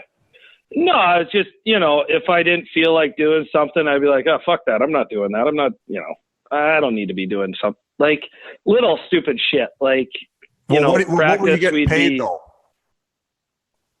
That's another good point. Not very much, to the point where I probably could have said, fuck this. I don't need to do this. Okay. Well, give me a number. Like, people want to know. I mean, that was the year. Oh, my rookie year, I was making $200 a week. That was before taxes. That was before taxes. So they give you a place to live. Do they give you like gas money and shit? Like, how do you survive on $200 a week before taxes? Well, you know what? I left home young. You learn to budget money. So I basically learned to live like that for years, and instead of going to, get a nice meal out, you're finding a way to cook something at home. And, there's little things like that. But no, there's a lot of places in town, obviously. All these towns in the minors, there's a lot of places that take care of you. You get 50% off at some restaurants or whatnot. Obviously, you know how to budget your money, but yeah, money was pretty scarce at that time. So then it was a lot of week to week.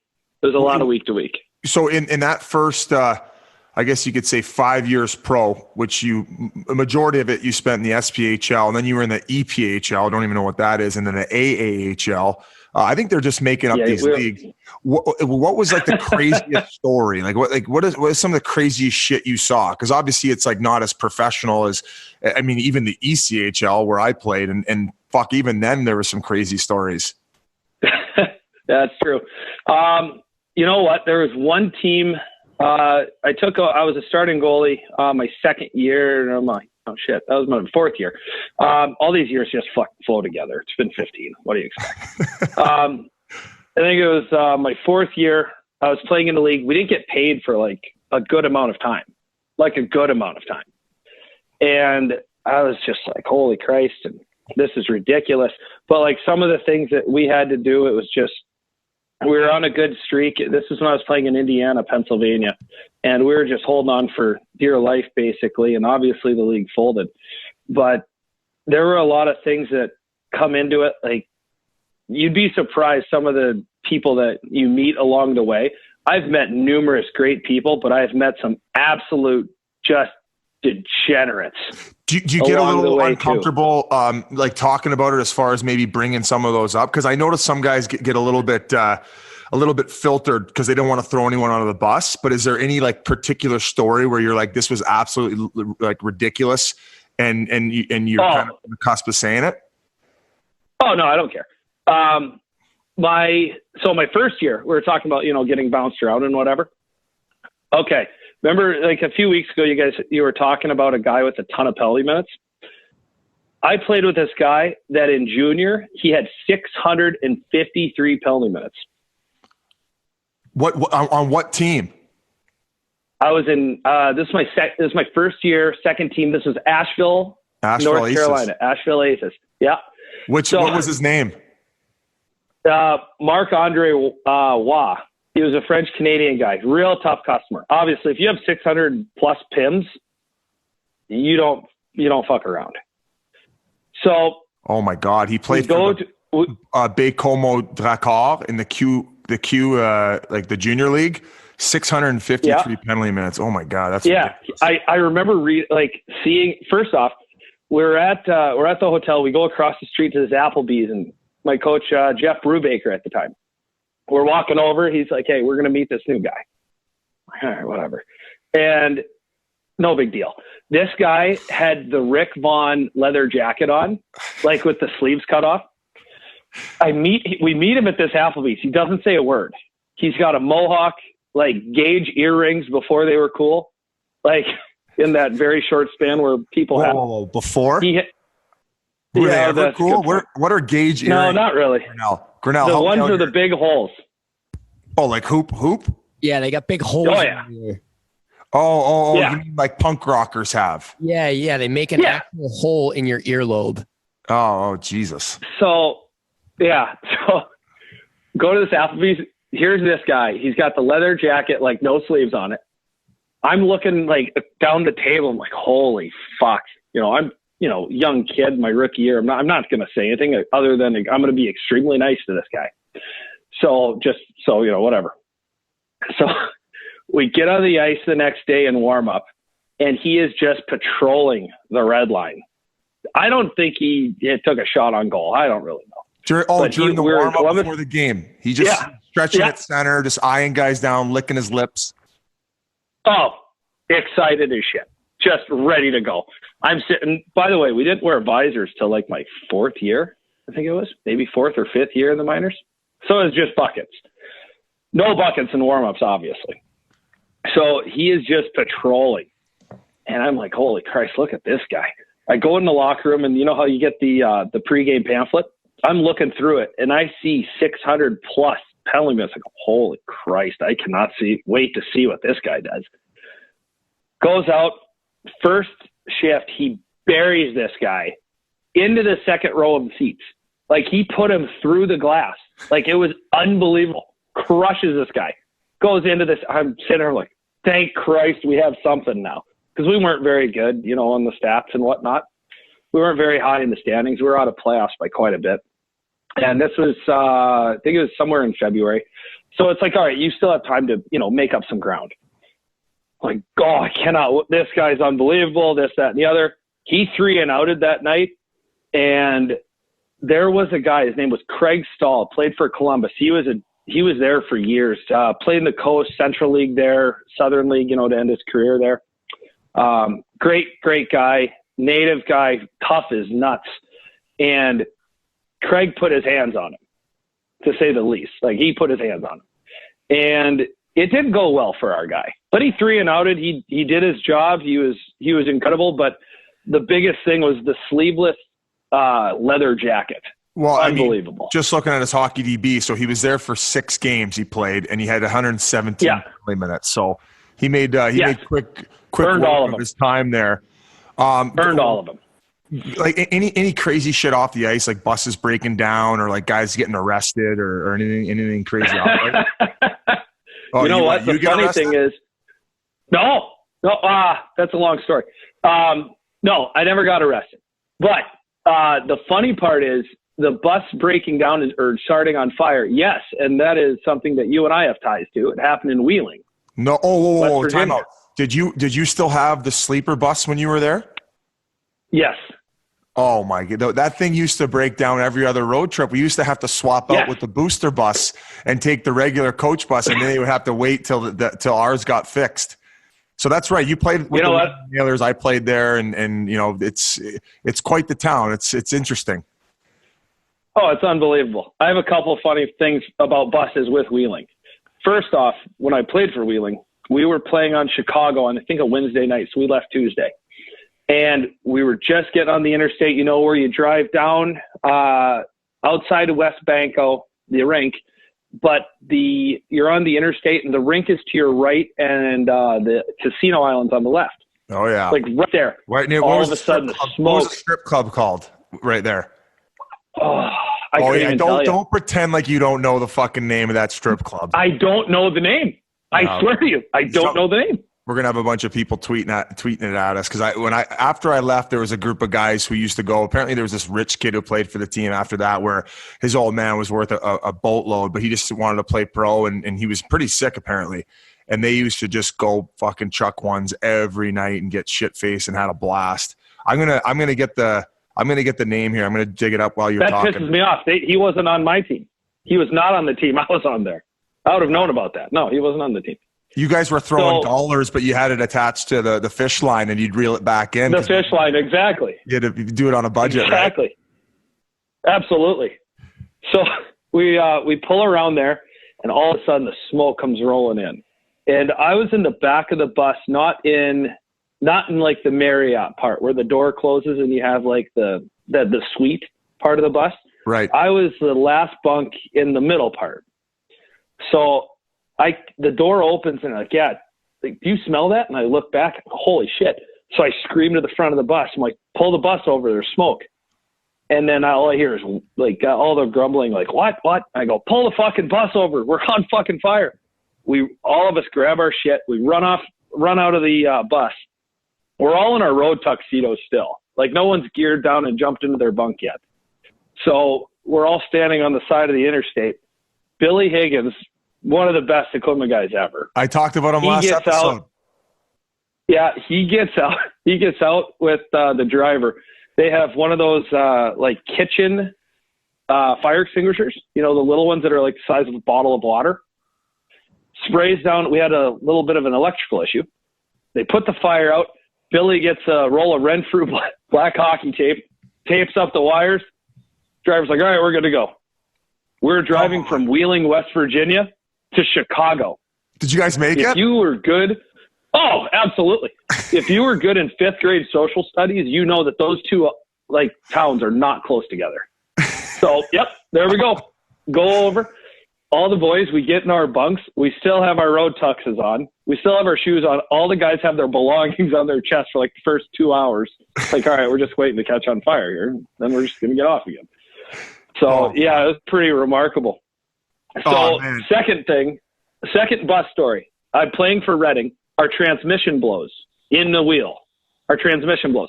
We weren't staying at the McClure. We were staying at some resort not too far outside of town. Can't think of the name of it. Really nice place, actually. Really nice place.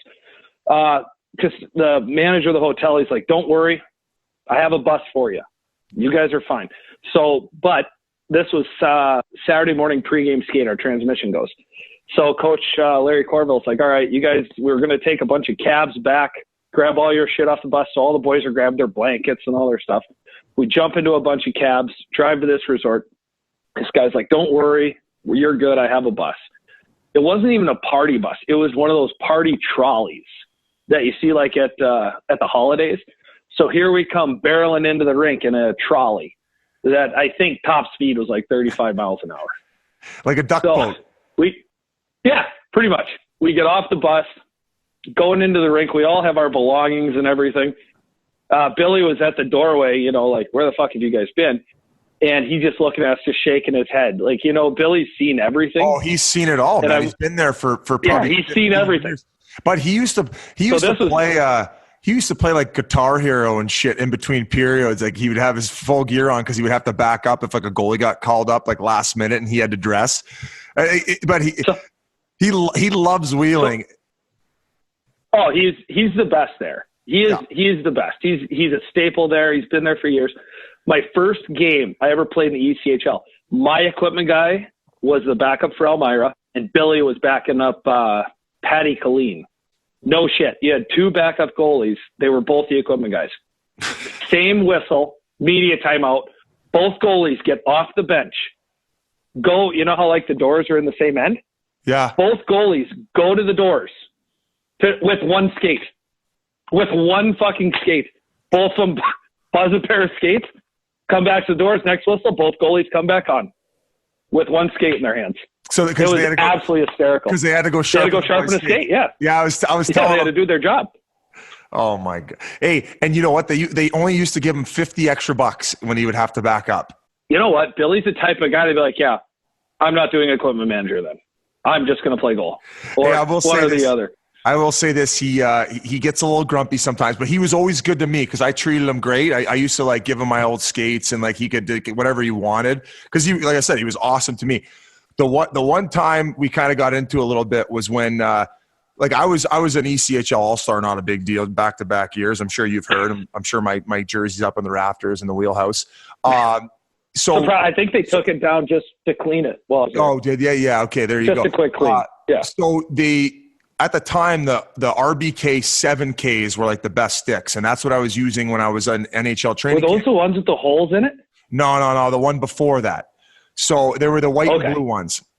So yes, okay, I know what you're saying. So the because now I was down on the coast, they were responsible for buying my sticks. They didn't have to pay my salary because Pittsburgh was in control of that. And yeah, you just go against the cap like $500 or something. So exactly. So they gave me the 6Ks, and I'm like, yo, like, no. Like, I was an all-star last year. I'm a fucking playmaker down here. Get me the fucking 7Ks. And Billy's like, like the owners are, they say, and I was like, bud. So then about 4 or 5 days later, sticks came in, and they were the 7Ks, but they were the fucking 6Ks with a 7K sticker over it. And I go, Billy, come on here. Like, come on. So he goes, Biz, you got to talk to the owner. So I go down to the office, down on the main street there. And I go in. I said, by the little pizza spot. Yeah, I go, boys. I said, this is fucking unacceptable. I said, get me some fucking RBK 7Ks. And then I said, I'm not fucking playing power play anymore. Imagine me threatening a team not to play power play. Could you ever imagine? And sure enough, they said, all right, that's we're going to some real millennial shit. Right. They go. But it was, hey man, I couldn't even shoot with these things. I might as well have gotten gas station sticks. So they're like, all right, we'll get you 6. And then by the time that I'd gone through the 6, I finally gotten called back up. But that was the only time me and Billy ended up butting heads. But other than that, man, great. He was an unbelievable guy, and he's a legend in Wheeling. Let's talk about your first win in over 1,000 days, getting called back up. So what happened? Huh? They had an injury, and then you just get called back up? Yeah. You know what? They called me on Friday, and just asked, "Hey, can you dress tonight?" It was Friday afternoon. I'm working at my job at the hockey store in Connecticut. I'm like, it's Black Friday. There's not a goddamn chance I'm going to make it there, just because of all the traffic and everything. And I have to drive over, just outside New York City. It's going to be a nightmare. I'm like, it's not possible. I said, no worries. I will be there tomorrow. So, talk to the coach after. I'm looking at the box scores as the night goes on Friday. I said, holy shit, there's a chance I'm going to have to play tomorrow. Just because, it didn't go well for the guy. He was getting, they were losing a little bit, and then they were losing more after the second. And, naturally they lost Friday night. It didn't go very well for him. So I get a text from the assistant coach after the game. He's like, yep, you're still good to come tomorrow, but going to sign you, which means basically they can use me if they need me. You know what I mean? Like, when you're on an emergency, you cannot go in unless there's an injury. So when you sign, it's like, okay, you actually have a much better chance of playing, I guess you would say. Well, then the alternative. So driving up Saturday afternoon, assistant coach calls. He's like, hey, how do you feel? I'm like, I'm fine. He's like, where are you? I said, I'm on the Taconic. I'll be there in about an hour and a half, 2 hours. He's like, all right, good. How do you feel? I'm like, why do you keep asking? He's like, well, because you're going tonight. I'm like, where the fuck am I going? Oh, shit, I got to play tonight. He's like, yep, you're going. And I was like, all right. And he goes, how do you feel? I'm like, does it really matter right now? You don't have a lot of choice. So he asked you, how do you feel about 60 times is what you're saying? Yeah, he was a little nervous. Mike was a little nervous. Fuck. Imagine being a GM or a coach or an assistant coach. Like, all right, I have 3 goalies on my roster. One's banged up at the moment. The other one's banged up at the moment. And the other one is in the American League. You're my 4th guy on the depth chart today. Like, you're going to be nervous as shit playing him after losing at home 8-3. Like, that's just the way it is. So, like, yeah, let's go. We've done it before. Like, let's do it again, I guess. Why not? So, drive up, meet the coaching staff, the equipment staff, training staff. They were there, ready to go. You know what? I had a couple minutes just to kind of, on the drive, just to kind of relax. I made a couple of calls, my family, and told them I was playing. And like, I think I have 60 minutes left in the tank, so just gonna let it all out and see what happens. All the guys, when I got to the rink, they were coming in shortly after. They were staying. Did you ever play in Adirondack on the road or anything? Yeah, it's a dump. Yeah, you stayed though at that hotel like a couple blocks away. Yeah, I'm pretty sure it's haunted. Yeah. Oh, 100%. So, those guys were walking in any minute.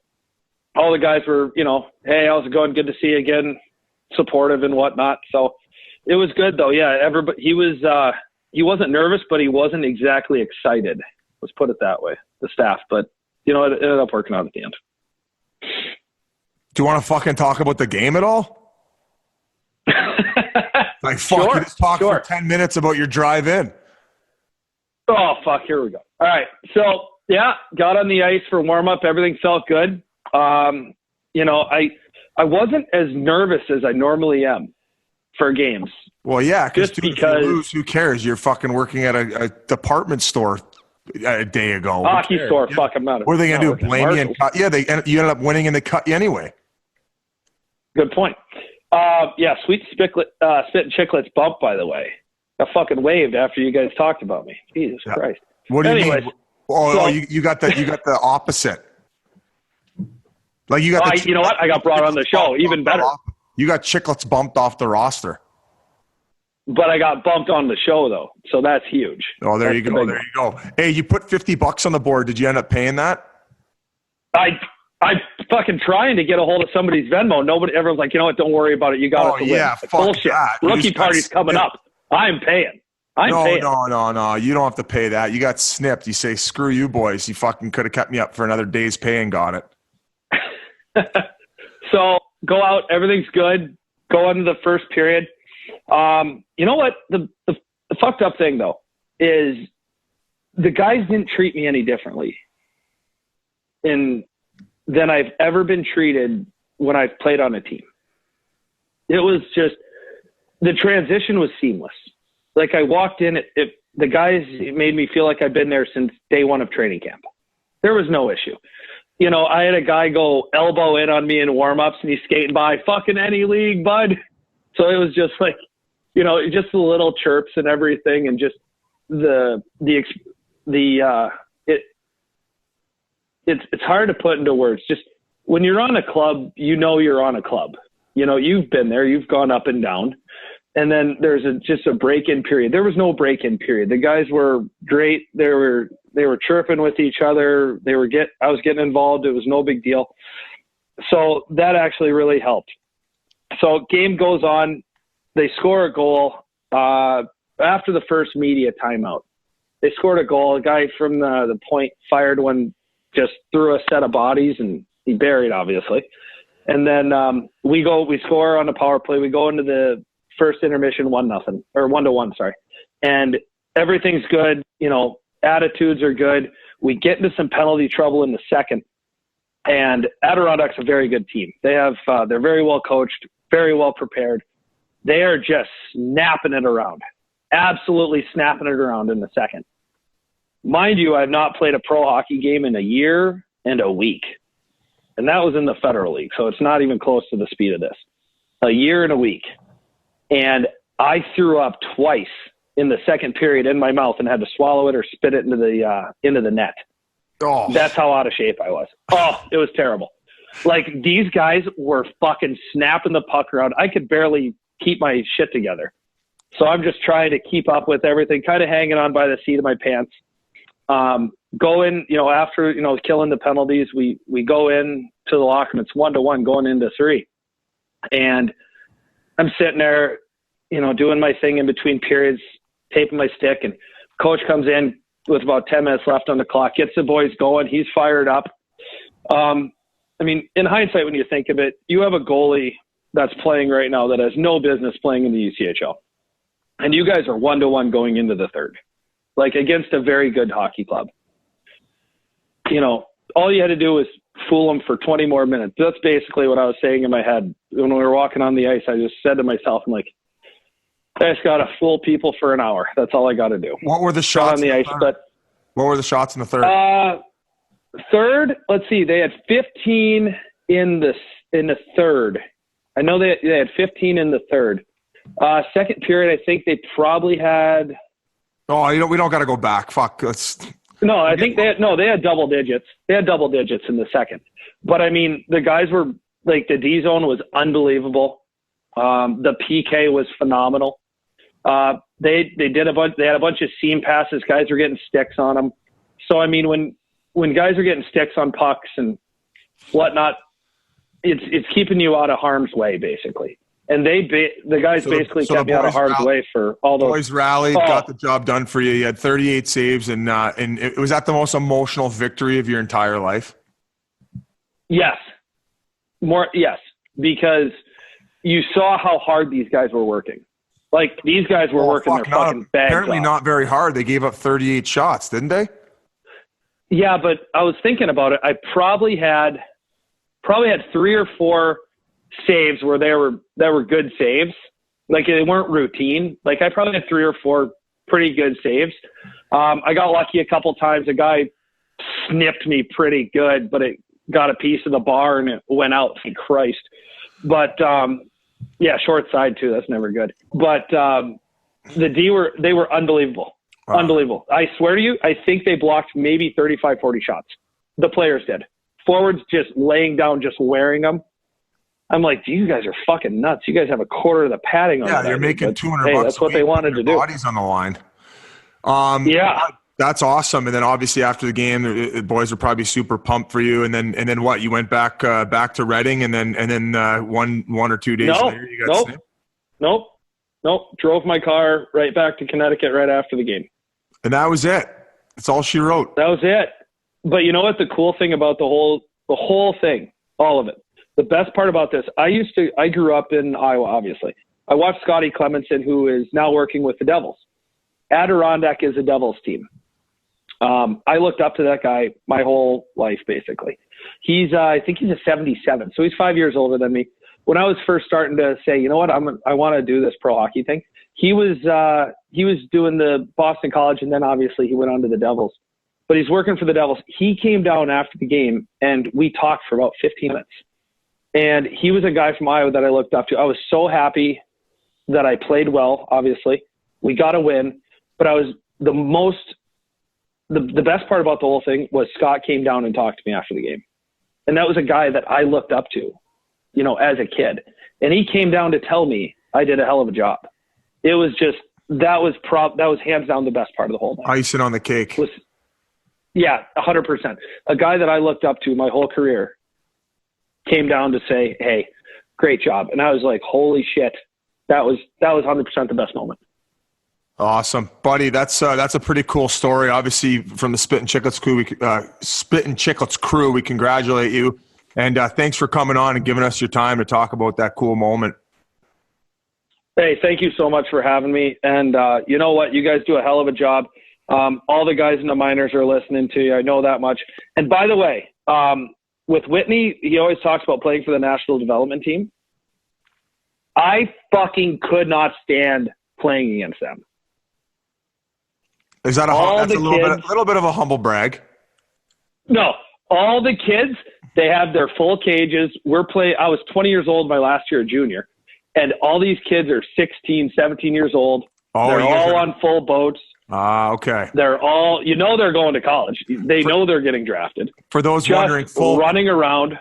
For those wondering who are listening, full boats means they have full rides already in place. To scholarships. Yes, thank you. Yes. They're all on full boats.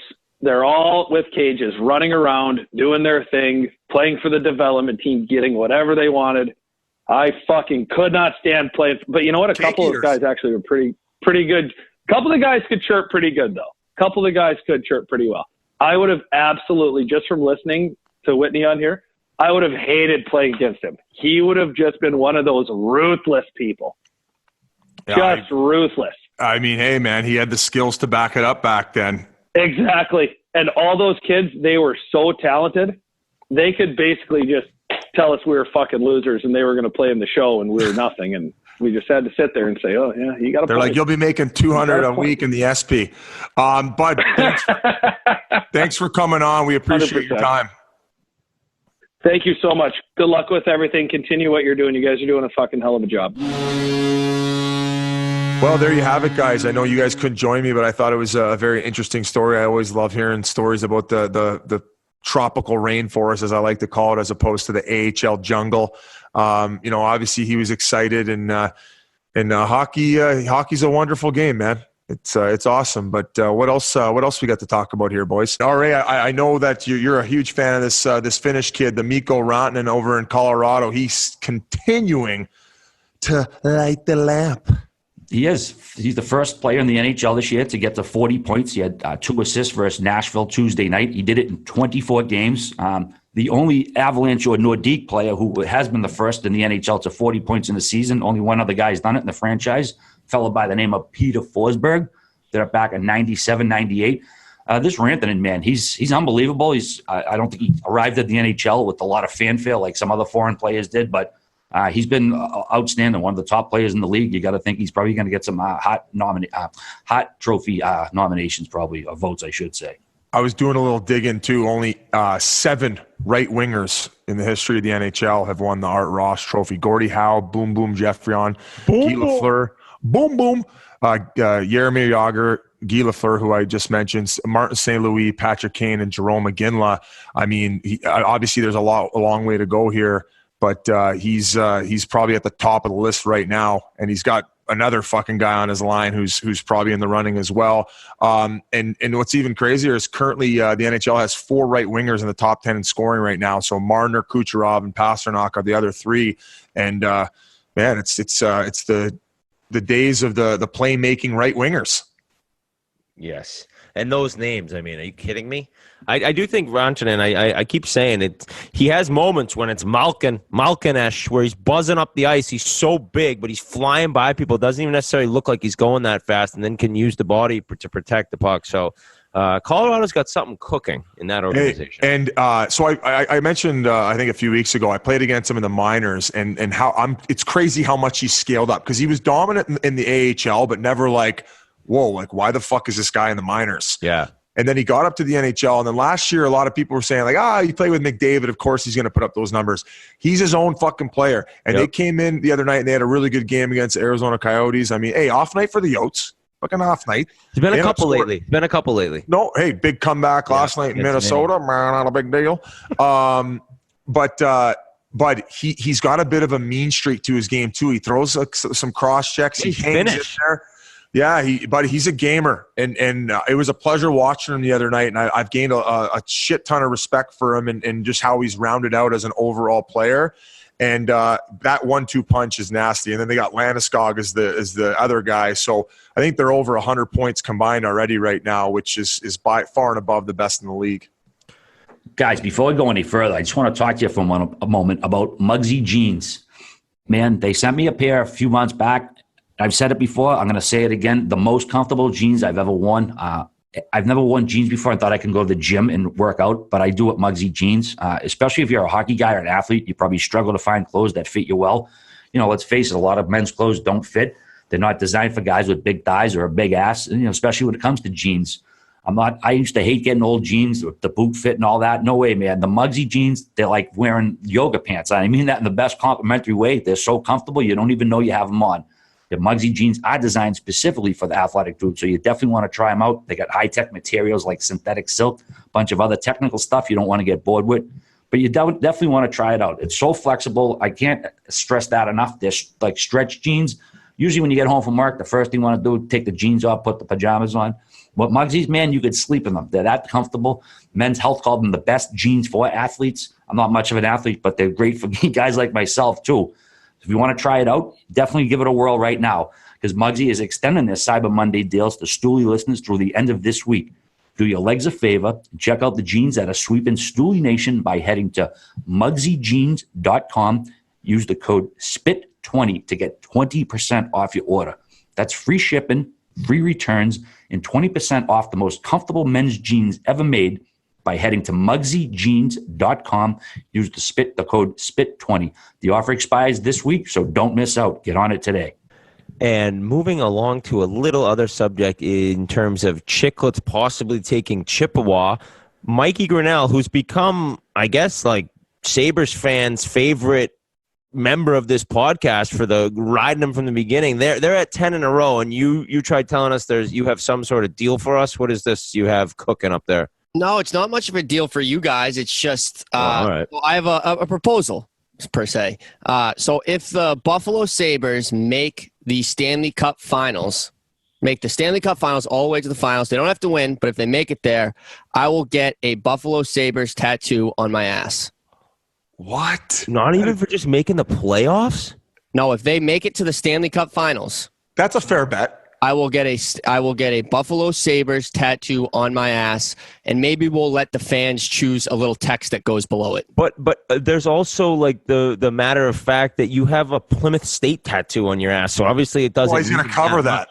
Oh, no. Wait, time out. You have two cheeks. They're both a blank canvas. One is empty right now. One is not. So I have a blank canvas that I am offering up to Buffalo Sabres fans, and I'm saying if they make it to the finals, I will get a Buffalo Sabres tattoo on my ass. That's a fair bet. I think it's I mean, wait, you said just the playoffs. Like, I think they're going to make playoffs. I think, like, at worst, they're going to get a wild card spot. Buddy. Boys, let's just talk about that sports town in general one more time briefly here. There was that kid online who posted the video after the game. He said that he would let Skinner fuck his wife if he re-signed with the team. Talk about fan dedication. Said that? Some kid on fucking Twitter. He posted a video. He's like, you know, obviously he was pumping the team's tire, and he's like, Skinner, if you re-sign there, I'll let you fuck my wife. I bet he's not even kidding either. I bet he actually what do you would mean? let Skinner fuck his wife. Best fan base in sports when they're winning, man. I'm telling Dude, you. you'd be taking pictures and ask Skinner to sign it after. The whole team's bukkake his wife, and he's mad. just like kissing the cup and taking pictures, and like they're nuts, man. Skinner's like, hey, here, let me at least give your wife some money. I just signed $45 million. He's like, no, dude, we're good. Just sign my pic of you hitting her. Yeah, it's on my cell phone case.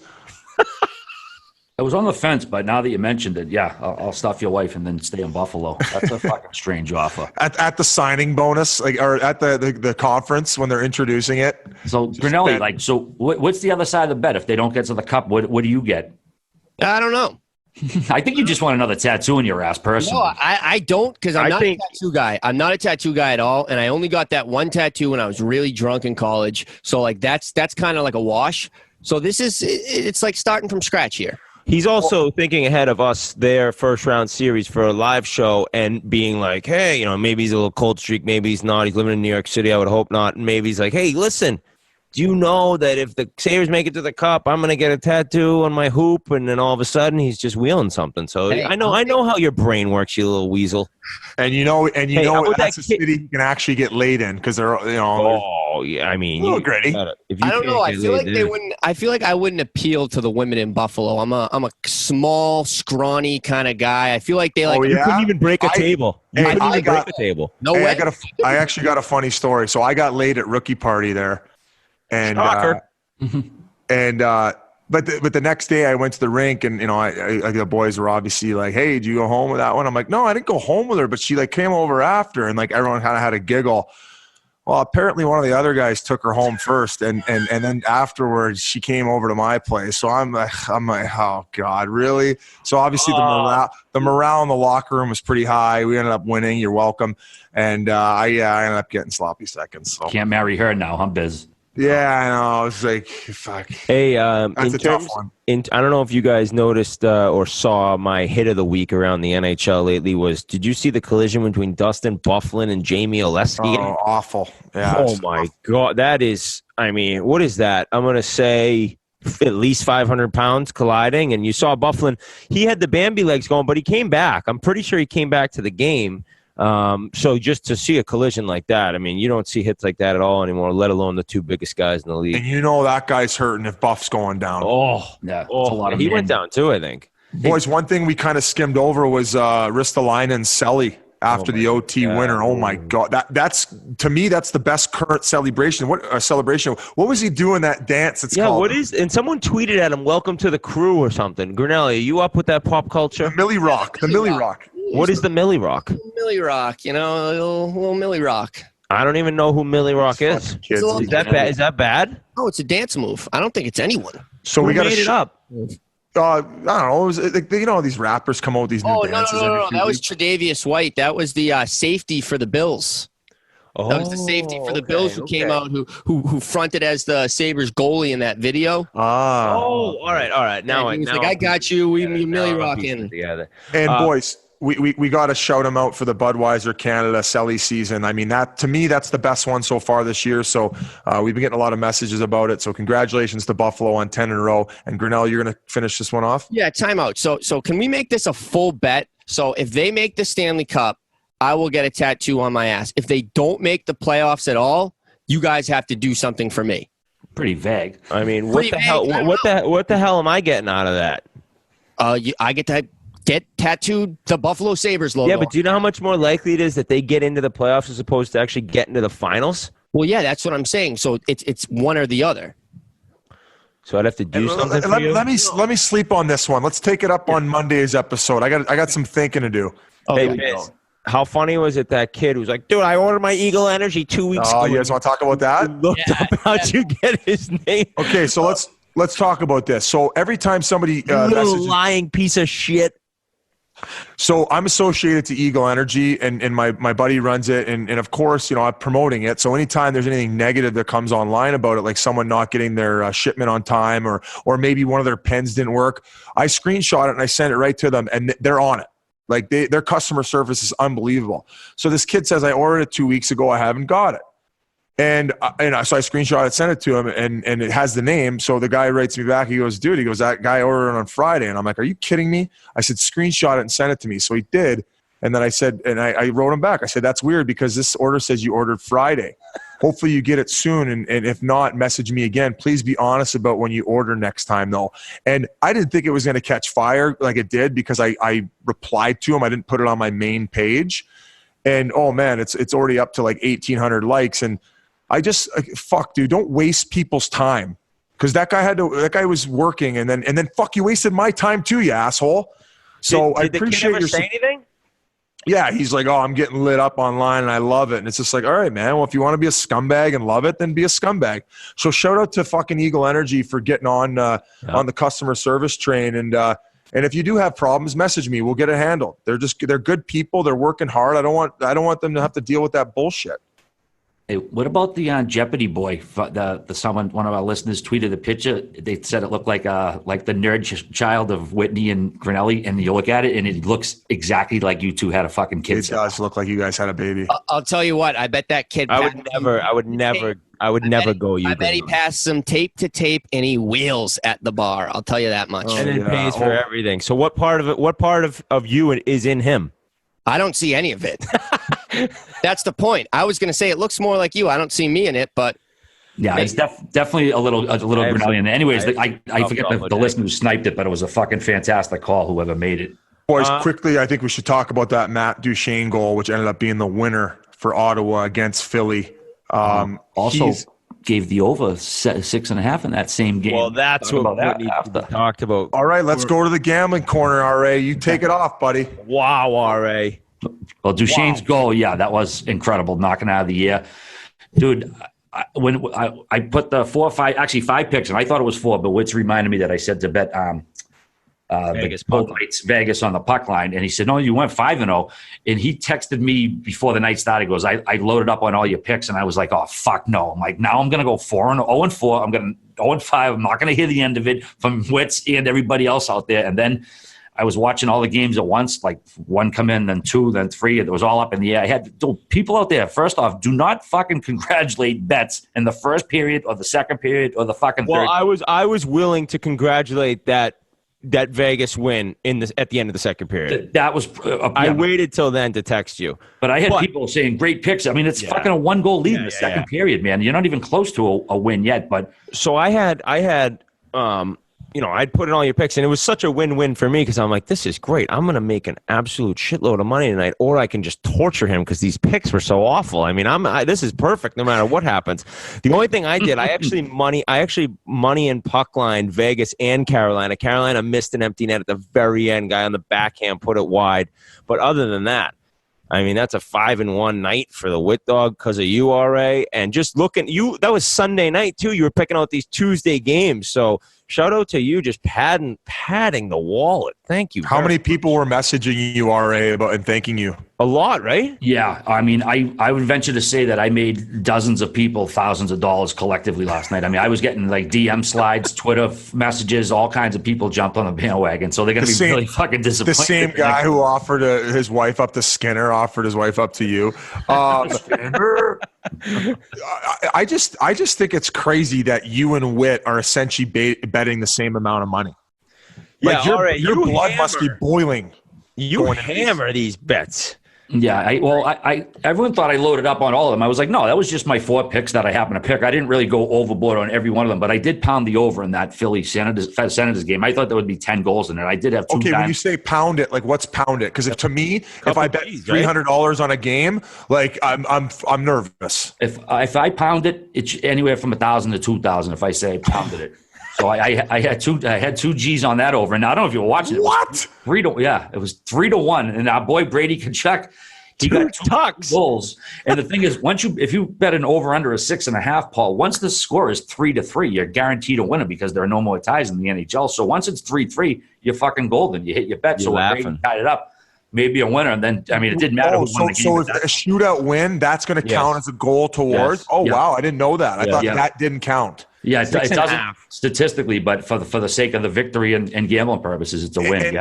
And for those gamblers who are looking forward to RA's gambling corner, keep in mind RA just doesn't do them every episode. He does them when he's feeling them. So if he's feeling it, and technically the first couple times you did it earlier in the season, you were saying, hey, if these goalies start, make the bet. But those goalies didn't end up starting, so therefore you weren't really going to place these or were recommending that people don't either. Now, transitioning out of that, by the way, congratulations. One thing I wanted to talk about is Carey Price threw a hit on a player. Oh, yeah. In the last game, okay? And everybody was laughing and chuckling on Twitter, and I fucking love Carey Price. But here's my problem with this is if you touch a goalie, everybody's up in arms, suspend him, throw him out of the league, he's a scumbag, blah, blah, blah. Oh, and then a goalie hits a guy because he eases up, and now everyone's clowning him online. Well, I'll tell you what. If a fucking goalie, if I slowed up for, fucking made me look like a fool, I'm going to make sure I get him back. Because that's bullshit. Because I'm not a hypocrite. So all you people laughing and joking around about Carey Price throwing that hit, yeah, he didn't fucking smoke him. But he eased up, and then he didn't even end up getting a 2-minute minor. Like it was just like nothing happened. So I'm going to say like what the goalies can't be open seasons if they fucking start throwing hits. Hey man, it's like if you're going to chuck a hit, be ready to get one back. I mean, I think that they do a pretty good job of staying out of the way, knowing that if they don't do anything to anyone, guys should treat them with respect. But if you're going to throw a hit, I wouldn't be shocked at all to see someone just completely snap and try to dummy a goalie.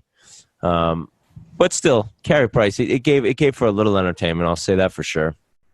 Yeah, it definitely feels like a double standard, though. I mean, if there was no whistle, I mean, it looked like it could have been interference at a minimum, but you're not going to get that call in fucking Montreal against their goalie for sure. That's not going to happen. I was a little frustrated by it. I'm just like, hey, like it's the goalies are like the quarterbacks now of the NFL. And then all of a sudden this guy interferes with a guy, and then everyone's like, like it's funny online. It's like, oh, yeah? Wait till I fucking run him next time. He's not clowning me again. Austin Matthews is back, boys. He must be hitting up the Herbal Active or something. Toronto's up 1-0 early. Tavares got his 16th as we're recording right now on Wednesday night. But I think that probably – I had actually one more thing. It's quick. I just want to give a congratulations to Rick Middleton. We talked about him earlier in the episode. Number 16 for the Boston Bruins. He's getting retired Thursday night. We didn't talk about him. That was with Burr. Sorry. Okay. We didn't talk about it on the episode. But Rick Middleton, he's getting number 16 retired at the Garden on Thursday night. He retired 30 years ago, so it took quite a while for this to happen. 8 guys have won his number since. But congrats to Nifty, man. I know you guys probably didn't see him play as much as I did, but he was a dynamic goal scorer back in the day, probably similar to, I guess, maybe a Pat Kane today if we're going to compare him to a modern-day player. But hell of a Bruin. What? Just as far as a goal scorer, dynamic goal scorer, yeah, I would say that. As far as making people jump out of their seat with breakaways and shit. Nifty. Like that. If your nickname's Nifty, you made some Kane-like moves. I'll give you that. You backed it up. And also a shout out to Ryan Miller. He got his 373rd win. He's one behind John Van Beesbrook on number one all time among U.S.-born goaltenders. So shout out to Ryan Miller for climbing that list.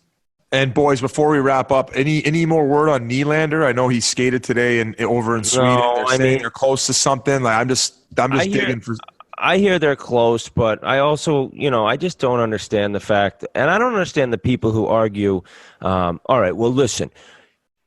Pastrnak and Gaudreau are severely underpaid now, so he should get more money than them. It doesn't matter. He has not done what either one of those guys have done. He hasn't even done what either one of those guys he hasn't come close to either one of those guys. So, yeah, you can look at Gaudreau and Pastrnak and say, wow, man, they signed and now they're underpaid. Well, they're still plenty well off. They're gonna sign another big deal, God willing. And Nylander, to try to say he should get more than them right now, I see Toronto's side of saying, no, you shouldn't. So both sides right now, before the deadline December 1st, are saying we've moved a lot. Both sides think we've moved a lot off our original position, and now it becomes that standstill of we're not moving anymore. So it'll be very, very interesting to see what happens. The Leafs could use a D-man.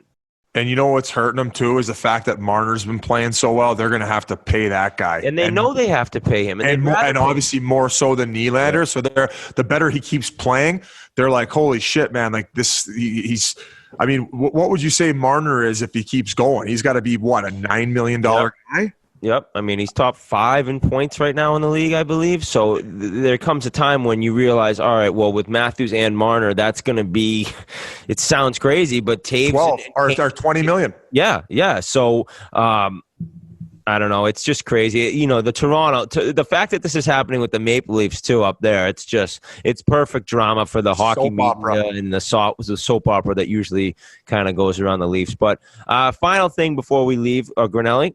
I was going to say Austin Matthews just scored. Oh, okay. There you go. Okay. There you go. Bump, you're welcome. Bump, thanks for coming. Better throw me in the signing bonus. He